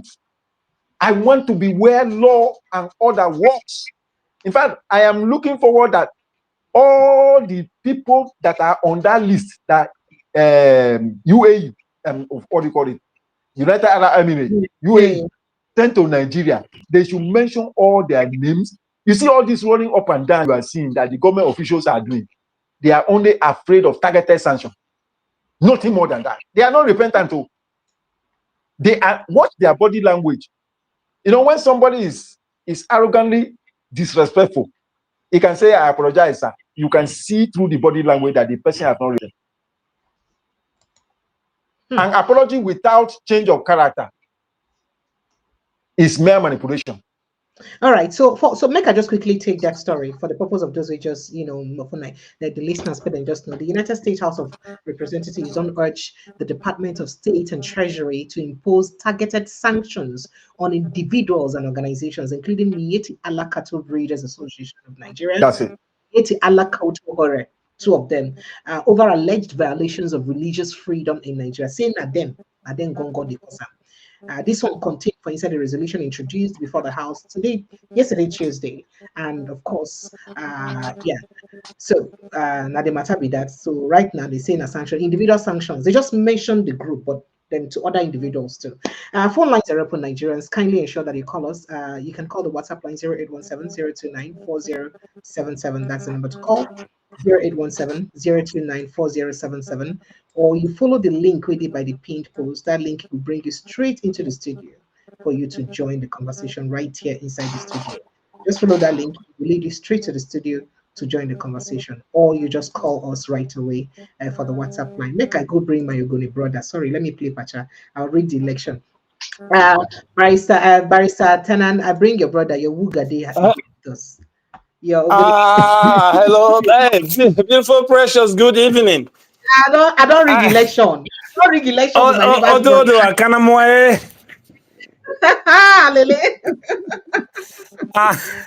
You do well. You know, I've been following, but today I said, let me hear from my brother. Good evening, sir. That's why you did that. So that's why I said, let me make you talk to him first. Yes, this whole thing is interesting. I just you know, say people will never experience this to not understand. Every day I feel so bad because I've slept away from my home, and I understand these people who call IDP. Precious, if you understand what it means for everybody to gather somewhere using one toilet, and I yes, the people they even give birth in that. I mean, come on. And we get government. They mentioned that his sister gave birth without assistance at the IDP camp. Barrister, you can imagine that. So see, make I tell you my fear. You see, in as much as we think Oti is doing very well, I think a few months ago, we hear say Oti collect money about 200 million naira from that Islamic bank or something. You know, once you collect money from these people and build mosques in your place, that's an open door invitation to these people to come in. See that one way there by us, what they call Asari or something. Out of everything that this man could do, waiting in build for in place now mosque and carry from waiting I carry school go Benin Republic. Not be Bayelsa from now your brother for Calabari now. From Buguma, from Buguma. Now from Buguma, but from see, Buguma, yeah. The guy go build mosque for in place. Who they stay there? These are agents where they get for South, and it listen. The thing they worry me. So religion now, sir. Why would they pretend now? Why would they pretend? You see that's what they do for Nigeria. Okay, you know, say are they US? Nobody, no mosque, free put microphone and be megaphone on top of their building and they wake people up and they do how they do. How? Not be Muslim than before here. You can never do that. They only do that in Nigeria. And they will allow those things to happen. See, my sister, honestly, like our brother talked there, if there's a way where we'll go feed divide and just make them just stay there or make we go. And for even why Tinubu never even touched this whole thing about what do you call the way the campaign for sins. So this thing know how to do. Just make we come down and agree whether we'll go feed live together. Let's bring constitutional conference. They have done all these things. Bring the team back. Make quick. Invite people. Invite the South, North, East, everybody. Are we ready to stay together? Because I'm not sure say we live together. I live in Abuja and I see this what they do. Every time you have an organization or any event or project to do and you invite any God, you go see the way Northerners will come, wear big agbada. Now then go stay in the middle of the crowd to occupy space just to show themselves. Meanwhile, in their brain, nothing. I say I go come sit down for studio one day, make her expose. Let me give you my own part of the whole thing. I spent 10 years trying to bring projects to Nigeria, 10 years of my whole life. After all this way they do my people, I told you I was one of those people who wrong come up for Nigeria. I slept in Benin Republic for 3 years. As we speak now, there's a whole set of Ogoni people in Benin Republic where don't replace themselves there. I get story where I go tell you, I'm not the one talk for how long now. I never called this. I just see my call today because my brother there. I tell you, say I go contact my brother. I get story for you, precious. Make I leave other people talk. Thank you for taking my time. Thank you so much. I appreciate you, the Barrys. Thank you so much. Hello, good evening and welcome. Yeah, good evening, Precious. Sir? Precious, this is C2 calling from Fita. C2, you're welcome. Go ahead, sir. Thank you. I appreciate you once more again. I just want to appreciate the senior brother I have there that's, you know, he just said my mind, you know, the man you have there in your studio. That is the reason why I call. He just said my mind. You know, I love when you see people, you can see when somebody is, you know, saying his mind. There's no true. I'm precious. It's like you are afraid of Nigeria divided. There's nothing wrong there. We can partner. We can, you know, supply goods to each other. But let's go our partner way. Nigeria cannot work. So you people should stop, you know, seeing as if. After all, Lord Luga said, after 100 years, if you can't live, you should go your separate way. The man that created Nigeria, Lord Luga and from Ashore, he made it clear that after 100 years, if you cannot live, you can go your separate way. Nigeria now is more than 100 years. No, the amalgamation is more than 100 years. So why can't we go? How can somebody in a secular country, you said, I am infidel, I must to bow for you or you kill me. Additional said, relinquish your land. Instead of you dying, relinquish your land or you go 6 feet above it. Why do you think, Precious? Sir? Do you think that these people don't want to Fulanize Nigeria? Do you think so? I don't think so. I think so, sir. Yes. I think they don't want to Fulanize Nigeria. Okay. You see, this is the reason why people keep doubting something until it happens. But yes, the US is coming now to assist. They know what we don't know. Precious. Sir? US knows, United States knows what me and you don't know. They know. These are the people. If they want to show you exactly what you are doing, they will show you. They will show you to you. So how come now these people are now crying wolf? So these are the people sponsoring terrorism all this war in Nigeria. All right. Thank you, Situ. You can see anybody that is opposing United States as sponsoring terrorism, their hand are in this killing in Nigeria. Thank you. Now your opinion. Yes. And let me use this medium to tell Nigerian Chinese government. They should back up. And we are getting information that they are sponsoring these terrorists in the north by bringing all their own mercenaries from their country to come and be mining all these goods. So they are too. We are getting information that they are sponsoring terrorists as well in Nigeria. So they should back off. America should come to our aid. They should come. They shouldn't even wait. Anybody that is not praising America should come. Thank you, Situ. Thank you. And let me, Precious, please, 1 second before I go. I want to advise Asoro Dachomo.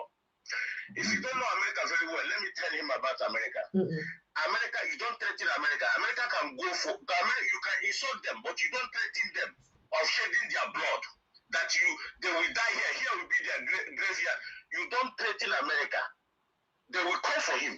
When they mark today's day, you threaten the whole United States of America that their blood, Nigeria will be their graveyard. And you think that they'll say they have already put it somewhere? Thank you. Thank you so much. We even hear say America fighter jets don't land already. They don't. I wouldn't know whether that's fake news or not true. We just hear them, sir. But make I quickly go take another caller. T.Y. Danjuma, good evening, sir. T.Y. Danjuma, you don't chop suya. You don't come again. Have you chopped? Don't come again. Make I greet your guest first. Anytime I see your guest, I guess you person. Yeah. Welcome. Good evening, Precious. Good evening, our guest there. Good evening to you. Yeah. You have said everything, Barrister. I mean, there's nothing to add. There's really nothing to add and nothing to remove. You just like the previous scholar said, you just articulated my thoughts. I think that if we want a Nigeria that will be good for all, your kind of person is one that we need.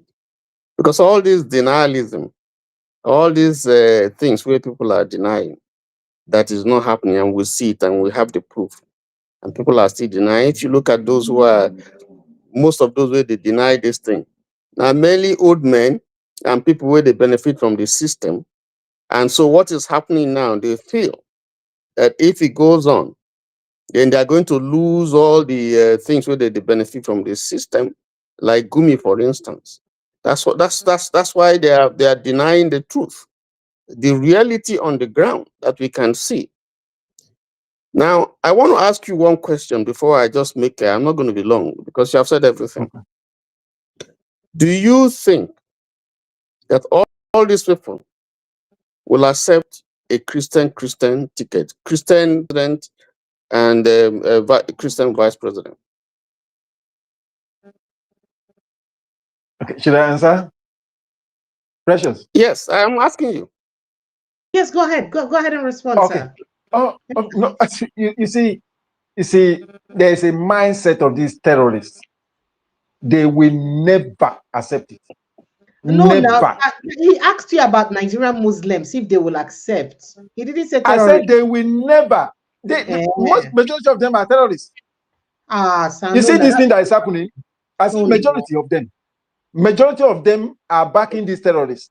If you check, even those who are standing up to say what people are doing is wrong, they see them as enemies, and they also see them as, in fact, they have declared them as persona non grata, so to say.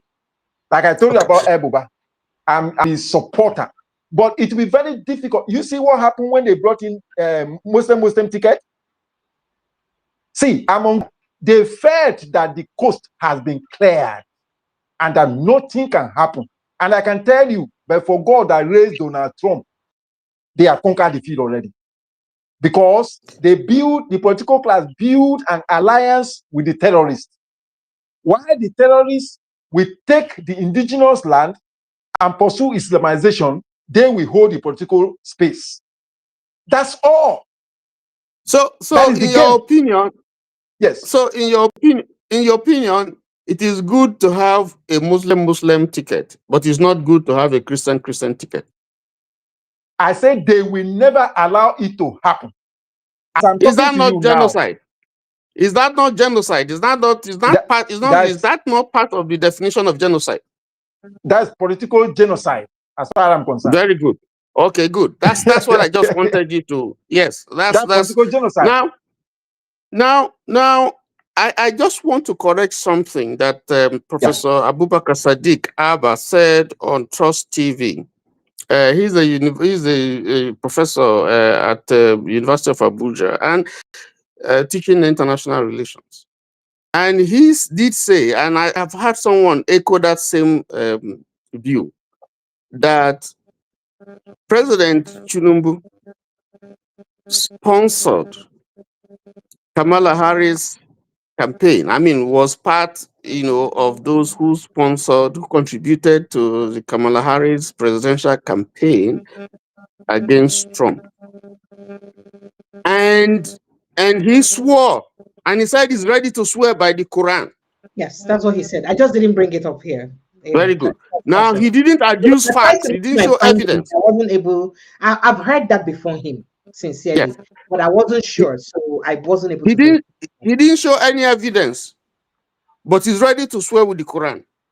Now, if you fact check that thing, you would find that it's a big lie, it's a bogus lie, it's a BS. Bola Ahmed Tinubu did not sponsor Kamala Harris. But people said, and for a professor, it was Kamala Harris against Trump. Yes, and for a professor, an old man of that stature, to come to say that he's ready to swear with the Quran, that is haram.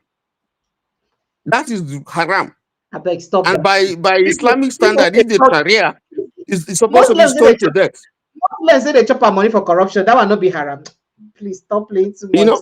So people come, and that's why I said people come, and because they want to pander to a particular narrative, they come and they be telling lies, and they assume that Nigerians are idiots. They don't know. They don't. It's unfortunate, but thank God for internet. Thank God, because Precious, you can fact check this. You would see that there is no evidence. No evidence. But because they want, yes, but because they have to create a narrative, against what Trump is saying. Trump is telling them the truth. He has given them enough time, and he has told them the truth.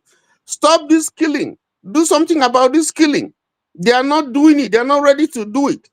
And I just hope, I thank God, because I know that the president is not listening to some of these people, and is making every effort to see how he can engage, America, but I'm not sure he's finding a good pathway.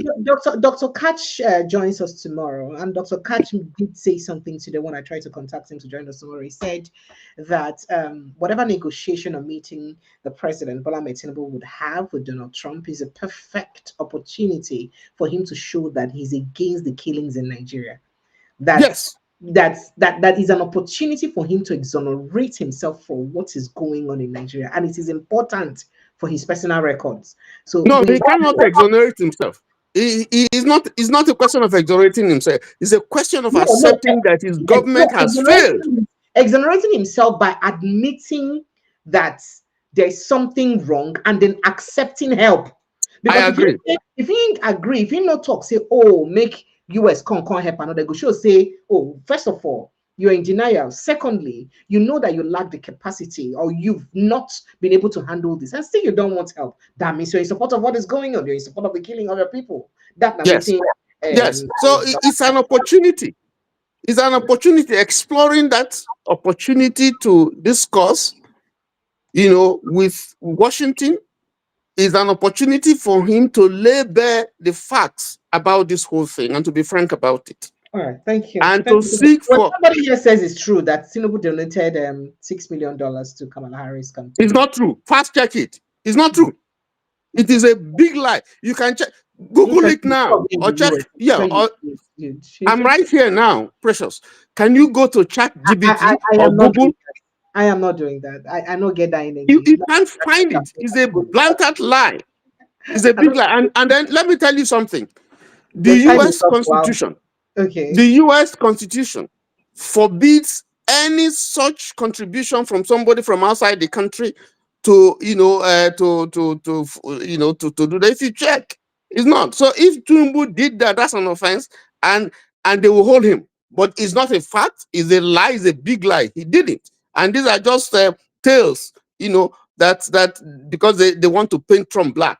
Now, I'm not a fan of Trump, but the point is that this killing has been so much, too much. We can't deny it. It's targeted. And unless we do something about it, if the president decides to lose this opportunity to honestly engage the US and find a pathway to deal and give a firm promise and time to deal with this issue, get the culprits because they know them, and deal with this issue once and for all, I can tell you this man is not playing. I can tell you that he's not playing. We're in the US and we hear what is happening. This man is not playing. He's not playing. There are already, you are hearing rumors of planes coming in and all that. I don't know about that, but I can tell you. But I can tell you that the War Department is ready. They are ready. Let me just stop there. Thank you. All right, thank you. Thank you so much. I appreciate you, sir. Hello, good evening and welcome, sir. Hello. Hey, good evening. Yes, good evening, sir. Yeah, I'm actually calling from the US. All right, what's your name, sir? Yeah, Moses. Moses, you're welcome. Go ahead, please. I'm actually not a Nigerian, but I've spent all my life in Nigeria. Oh, wow. Awesome. So where are you from? Liberia. Wow, interesting. Yeah. Go ahead. All my friends, even here in the US, are all Nigerians. Oh, wow, interesting. From, childhood all the way to adulthood. So I see your interest in Nigerian conversation, so go ahead. A lot of stuff going on in Nigeria, but I think probably my contention here is I understand what the lines are saying, but at the same time, I was trying to pinpoint what is the role of the religious leaders in Nigeria and what role are they playing towards, the resolution of what is happening in Nigeria? Because, like what the lawyer said, it is a very, important point that he raised about separating each other, but that may not even be the resolution to the problem. What is leading to the genocidal behavior from one sect of the population on another sect? And what is the role of religion in Nigeria, and what role are they playing? It could be because I haven't actually. So your call has been a bit it's been breaking, or it's been coming off and on. If I have to get your question right, are you asking the role of religious leaders in Nigeria? Yes. Not to preach. Oh, you need to understand pidgin English. Sorry. The role of our religious leaders is to mind their business and preach the gospel of God to their different faiths. You don't understand. Okay.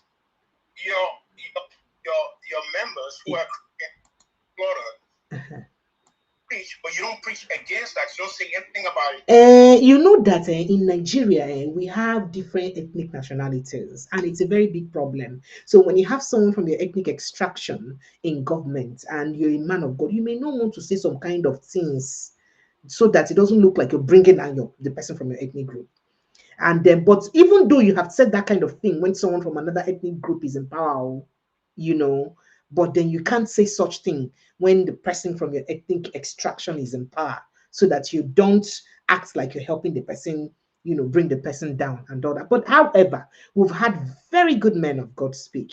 And if you've watched this conversation, you would have heard me play excerpts of conversation from different men of God. Some of them are from the northern extraction of Nigeria, even the Fulanis themselves, and some of them are also, from other parts of the country. And there are quite a couple of them who are very outspoken, who've spoken about this. But to say that they all come together in unity or unism, as it were, to condemn what's going on is been a bit sketchy because people are with their different interests. Does that answer your question? Yeah, he answered the question. I think one of the questions that Ted Cruz was asking were also based on that there are those who are leaders who people look up to in Nigeria who are actually now taking the lead into this. So that's the reason why the U.S. got role in order to be able to see how they can resolve this. So in Nigeria, it's very difficult for leaders to take a lead in this kind of thing because their interests are abound, and You cannot, even the president himself, it may be very difficult. And perhaps that's why you have some people admitting that there is indeed genocide, and some people saying that there is still not genocide. Even people in government are still denying the existence of genocide, even with the obvious, facts and statistics in front of us. I mean, just like one of my the videos I played said, when you have people killed in their homes at night, unarmed, defenseless, that is genocide. But our government perhaps have a different definition and interpretation of genocide, because they feel that it is not just Christians that are being killed or attacked. People across other ethnic and religious group are also killed. But that is not to say that there is no genocide, because if you admit that people are killed anyhow, that means there is genocide, whether be it Christians or Muslims or both sides, there is genocide. But I think it's been a bit difficult for us to admit that, and you can also see the reason why. Maybe we just don't want perhaps the main perpetrators to feel too bad. You know why? I don't know if you're aware that some of the people causing this mayhem are they will spend the state resources on them to rehabilitate them and reintegrate them back into the society. Are you aware of that? Yeah. Okay.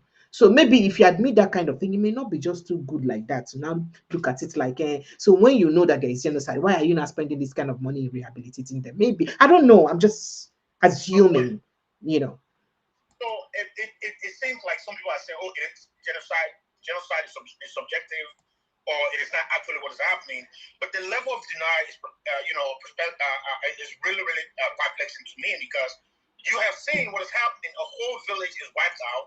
A whole home is wiped out. How can you not call that a genocide? Oh, I think you should go watch my show from yesterday, where I had a representative, an indigene of Benue State, who is, by the way, in the United States where you are, and he spoke about this very extensively. He even mentioned that in his own father's village, that it's been taken over by a particular group of people, Fulanis. They have renamed the place. In his father's court, you have people living in his father's house that are not his relatives. They can't go back to that place. He did mention that yesterday on my show. You should go watch yesterday's live show. You see that. So yeah, things like this happen. But then I still do not understand the rationale behind denying that indeed there's an agenda to this. So the way it is baffling you, it is still the same way it baffles us all. And that is why people like us are talking about it. Maybe other people don't understand. You people, English is not very much our very first language. As you can see, I'm mixing Pidgin and English together. So for those of you who speak very good English, maybe there are other ways. There are variants of definition of, there may be other variants of the definition of genocide that those of us that are not too educated may not know. Don't you think so? But I think that now is based on and tribalism. That's how I see it. Okay, now you get the point, brother. Yes. Ethnicity, tribalism is playing a major role in what's going on in Nigeria. But anyway, I hope for the best. I love that country. I mean, all my friends, everything, I still have my two daughters there. I mean, I still, have affinity for Nigeria. I hope things get better for my people, I just hope and pray for that. Thank you. Thank you so much. I appreciate you. Thanks for calling. Thank you. All right. Okay. Let me go speak to one more person. How are you doing? You did backyard. I did come to you. Good evening, sir. Welcome. So I tried to pick your call yesterday, Dr. Chris Iname. I tried to pick your call yesterday. I didn't quite hear you. I still can't hear you now. Good evening, sir. Can you hear me? We cannot hear you. I think you're muted. Kindly check your system. I cannot hear you at all. You did muted though. We need to hear you at all, sir. We need to hear you. Kindly correct it and then please rejoin us. Good evening, Mr. Edwin, and welcome. Yeah, Precious, good evening. How are you? Very well, thank you. Welcome, sir. Yeah, I've been listening to the debate ever since. So that's our good friend, that our good barrister from your state, Yes, he's been dishing out the stuff. They tell us what we want here, exactly what they happen. That you even ask and say you be lawyer. He say yes, but not be because of what they happen now at all. So it talk like say no go take because of saying one chop beef, call cow uncle. At all, Precious. Not until we have people like him, you know, who are speaking now. Until we go back to the drawing board to look at this convoluted contraption called Nigeria. You understand me? Things go hard though. It go all this one when American president they talk. He want yes, it's a welcome development, but that wouldn't solve the entire problem until we go back to the basics. Do we want to live together as a nation? Because in the first place, who and who met to really agree that we have agreed to live together? You know, because if you look at the diverse culture and the diverse tradition and everything, you know, if you go to the far core north, I have traveled the length and breadth of those far core north, from Sokoto, go Zamfara, go reach Kaduna, Yobe, all those states, go reach Borno.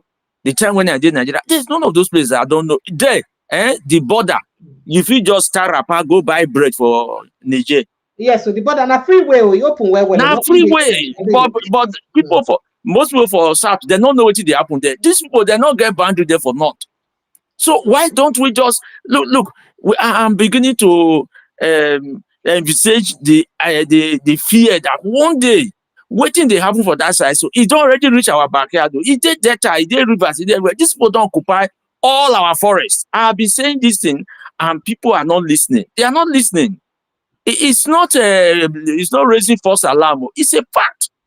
These people are in the entire length of the Niger Delta, those thick forests in our area. They are in there. They've occupied everywhere. And before we know it, what is happening in Kwara State now will be a child's play. God forbid, not be our portion. Play. They don't ransack everywhere for Kwara. No, God forbid. No. That is why people like us are very, very worried. I remember when T.Y. Danjuma, that retired general, said, the military, security services, they connive, they collude with these people. It's a fact. And that I know very well. The man only just affirmed my belief in each other. And that man is a retired general, one of those foremost Nigerian military generals. When you say, if he talk, you know, say, he not be saying carry the talk. He gets intelligent, he gets, you know, just like the way when I tell you, say, look, Precious, if I tell you something, now waiting, I don't research, confirm, say not true. Now, if you look at APC now, if you look at Tinubu, I think they're panicking now. But they were the one in the first place. This former governor of Kaduna State, they were the one, they were the arrowheads, as I always say. Himself, Kaduna governor, Tinubu was not involved in bringing all those terrorists, but he financed them. He was there. He was in the background. This is current vice president. That man that is there, Ali Modu Sheriff, they connived and set up Boko Haram. And then when the APC wanted to come on board, Buhari hand in gloves with El Rufai. That the former national chairman of APC confirmed it now. These are not peddling rumors or something. They imported these people. These terrorists that are killing us now, they imported them. They brought them in because they thought Jonathan, you know, would act like those sit-tight African leaders. No, I'm not leaving. I'm going to stay. I'm going to use. They thought so. So they wanted to make Nigeria ungovernable, bloodshed. That was their plan. But Jonathan just, in his own way, just said, well, I'm not going to spill blood over this. I'm leaving it. If you want it, just have it. Despite the fact that he actually lost the election. We all saw it. But then, to people like me, to my dismay, I was so surprised that Nigerians wanted Buhari. No, and when I raised the alarm then, like as I said on previous occasion, there were so many friends. We unfollowed each other, we quarreled. Majority of them now come back. We never know that you foresaw this. So Buhari, were we kids when Buhari ran this country for 2 years, 83 to 85? We saw what he did. And did he develop himself? What did Buhari contribute to Nigeria?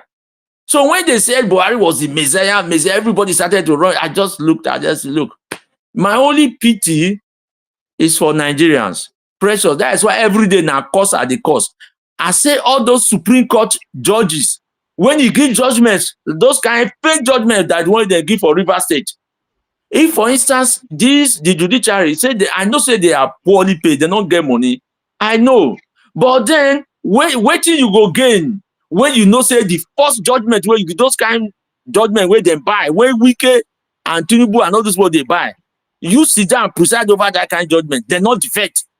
Make them go back. The Supreme Court caused the confusion we have in River. If Supreme Court had stood firm and given judgment by the rule of law, this is what it is.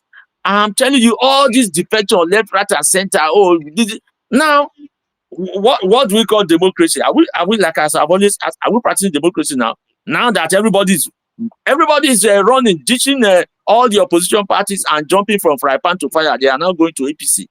Tell me what the attraction is to APC. If not for the fact that they know that they are going to write election results, look at what they did in Edo State. So, like as I've always sworn, the gods, our gods, not the ancestral ones that installed a fake governor in Edo State. I'm not talking about that one, but the gods we serve, our living God. We send the appropriate punishment to all these leaders who have turned Nigeria into the land of hunger and poverty. They will never have peace. All of them, all those National Assembly, those judges of the Supreme Court, Appeal Court, whatever, Akpabio and co, all those people, they will never find peace. That is always my cause for them. And it shall be so in Jesus' name until they repent. If they don't repent, what Donald Trump has started now, they think it's a child's play. It will snowball into something that they least expect. So that is the way. That is just my submission. So much. Precious, make I just come on, because the more they talk, the more they face. Because what do you want to talk about Nigeria? First, don't tire. Thank you. So I just pray and hope that Donald Trump is able to do something. Not that he will just go there with and just run around the entire. We don't want it that way. We want that the promise from the Kaaba there now. All of them, those traditional rulers, all of them, those sponsoring these jihadists, they should sweep all of them, make all of them to atone for their sins, make firm promises that the killing of Christians and even other non-believers in the Middle Belt, in those northern states, to stop. And then the insecurity generally in Nigeria should be curtailed, if not totally stopped. That is the promise I will expect Americans to help us to achieve in Nigeria. Although I know they will want something in return, because America will not just go and waste their bullets, their ammunition and everything for nothing. We know. Thank you. But then we have to be safe. That is it. Thank you, sir. Thank you, Precious. Precious. They call you because me and my no problem. Me and my friend, when they call Festus, me, I need a debate since that is no problem. Thank you, sir. Good night, Precious. Have a nice day. Eh? Take care of yourself. Eh? Thank you, sir. Hello, good evening and welcome. Precious. Sir. My name is Kīllīñg. Kīllīñg. Where did they call from? Yes. Washington, D.C. Oh, yeah, now tell us what's in the apple for that place on a day. Okay. All the Masai Dokubo and Co, when they talk anyhow, be they careful. Make them careful. I'm a retired U.S. Navy officer. Okay. Make them careful. The thing is when the U.S. military feed do. In 2 hours, we can have a drone in Nigeria. Armed drone. We don't get airspace for Nigeria. We don't get any defense for airspace for Nigeria. If you take out people in minutes. But that would be legal now. How do you just come and start taking out people? You see what Trump they do with Venezuelan boats. You they see Amapi in the last how many weeks? But you know say people like what's his name again? Gumi don't come and come talk say see all these people will be saying Nigerian military no fit fight since they go fight back now. They get their own equipment too now. What thing they get? What thing they get? They go fight now. Do you know how much the American military is worth? You know what is our budget in every year? The Washington D.C. annual budget is more than the entire Nigerian budget every year. Washington D.C. has only 800,000 people. $4 billion. Change them to naira. No, they're quiet. How much? Do you know how much is the budget of the defense? The budget of defense every year. They go floor Nigeria, everything. If they want, who Nigeria be? They are trying to come out and you talk you talk anyhow. Everything you talk anyhow. You know this is a play that they play. We shoot before we ask why. Once we are given an order by the CNC and by POTUS, we shoot before we ask. We don't want to ask why. Congress will ask why. Innocent people will come die now. You know, come to say they be casualties of war. In the last, how many times they don't see the thing what happened for Gaza? The whole world said no to Israel. America said yes. The Israel not go ahead. They clean Gaza out. That's my advice. I bet made it no clean Nigeria. Made it no clean Nigeria. Too many innocent people. Let me tell you something. They have the capacity to clean Nigeria out. So No. Okay, sir. Our leaders go here and they do the right thing, but I beg you never reach that level where they you talk anyhow. You don't hear Tinubu words this. You never talk. Okay. Ask why. Go find out why. Tomorrow, when you do me a favor.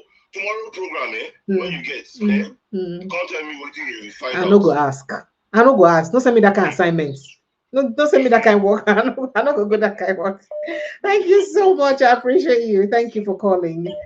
You're welcome. Thank you. Bye. Oh, please, please, you should allow me to go and sleep is enough. Hello, good evening and welcome. Hello, good evening. Yes, you're welcome. Please make it quick. Your name, where you're calling from, and go straight to the I point. don't have much to say. I just want to say something on what you just said about say we figure something. And anybody that want to strengthen America in everywhere, I want you to go back to your Google and go to internet. You see where there's one general after talking, he says, "So help me God." That's not my. I think he was telling to one country in the Middle East. That's other men we train their children for them if they drop any bomb in America. And people are, I think Gumi and Asari are not talking about that one because they can take him at any time. You see these two people are talking about. Go and read about that. That is German technology on the Second World War. So America now copied it. And because in Germany, during that Second World War, he went for test driving and it crashed. So America took it. The first time people know that thing exists, America did it in 1975. The first time the whole world know something about that B2 is that skill bed. They know about it during the Iraq-Iran war. America used it to separate that fight. So America has a lot of things the world know nothing about.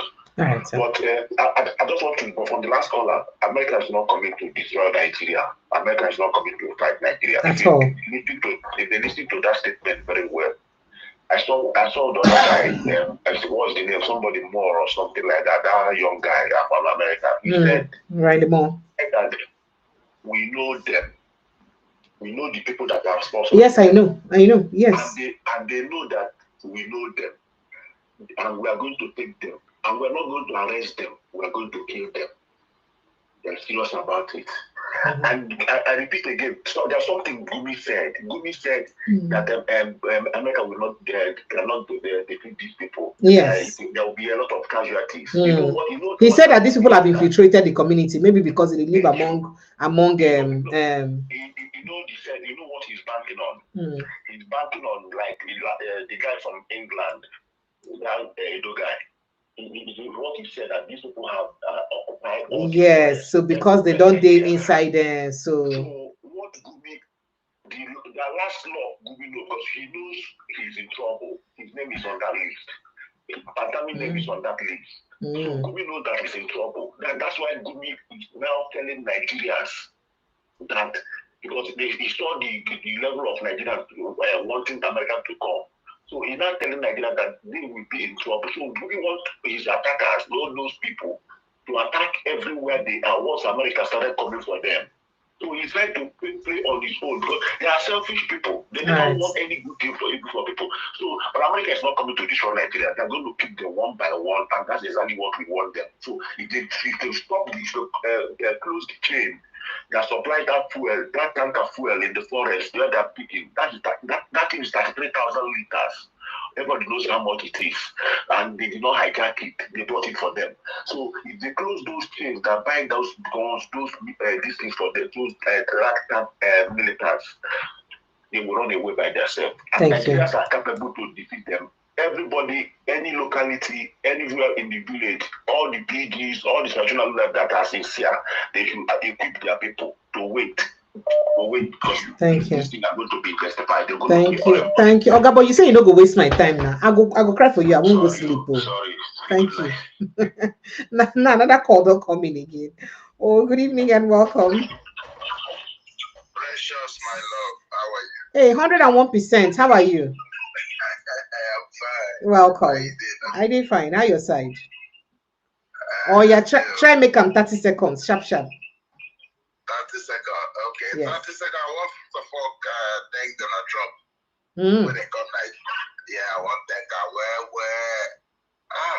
I don't know what else he used to give up, to even hasten the thing. And then I want to tell other people, see, the northern state. If Donald Trump, if we not allow Donald Trump, make it come out terrorists where they kill Muslim and Christian.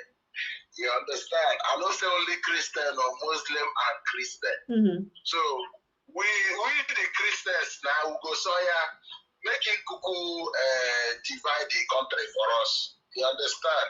So that he go follow protect the Christian side. So that the Muslim or the northern states will no want make this thing Boko Haram and terrorists stop. They start to enjoy the terrorists. Do you understand? Then it will make us go. Oh yeah, 30 seconds don't finish. Thank you. Thank you so much. Yeah. If they sweet you, you go come back to Nigeria, make it come follow where they follow you. No problem. Thank you. Thank you so much. All right. Good evening, Dr. Inema. I don't know if I can hear you, but if I can't, that means I may call it quits. Can you hear me now? Yes, I can hear you now. Make it quick, sir. Okay. Yes. So I was trying to, by the way, good job for your guest today was very good. He was very, spot on. Thank you. I want to correct some few items of that. Who says that Bola Ahmed Tinubu sponsored Kamala Harris's campaign? That is not true. Okay. I think the problem is that the APC government was brought in by an Obama campaign manager, which is David Plouffe, and that was after the Obama campaign helped to kick out our president, our former president, which is Goodluck Jonathan. So I don't think that Bola Ahmed Tinubu has an effect over there. Actually, we all have the record. Every time there is a campaign, after the campaign, all campaign people will submit their record of who donated money to them. There's no such record. If there is, the day is still young, we'll definitely find out. I think that Bola Ahmed Tinubu needs to be very truthful to himself, because he came to US and told the US government that there is Christian genocide. And then all of a sudden in 2025, he's changing his words. If he finds himself in Washington, D.C., they will show him the record. They will show him what he said, all of them.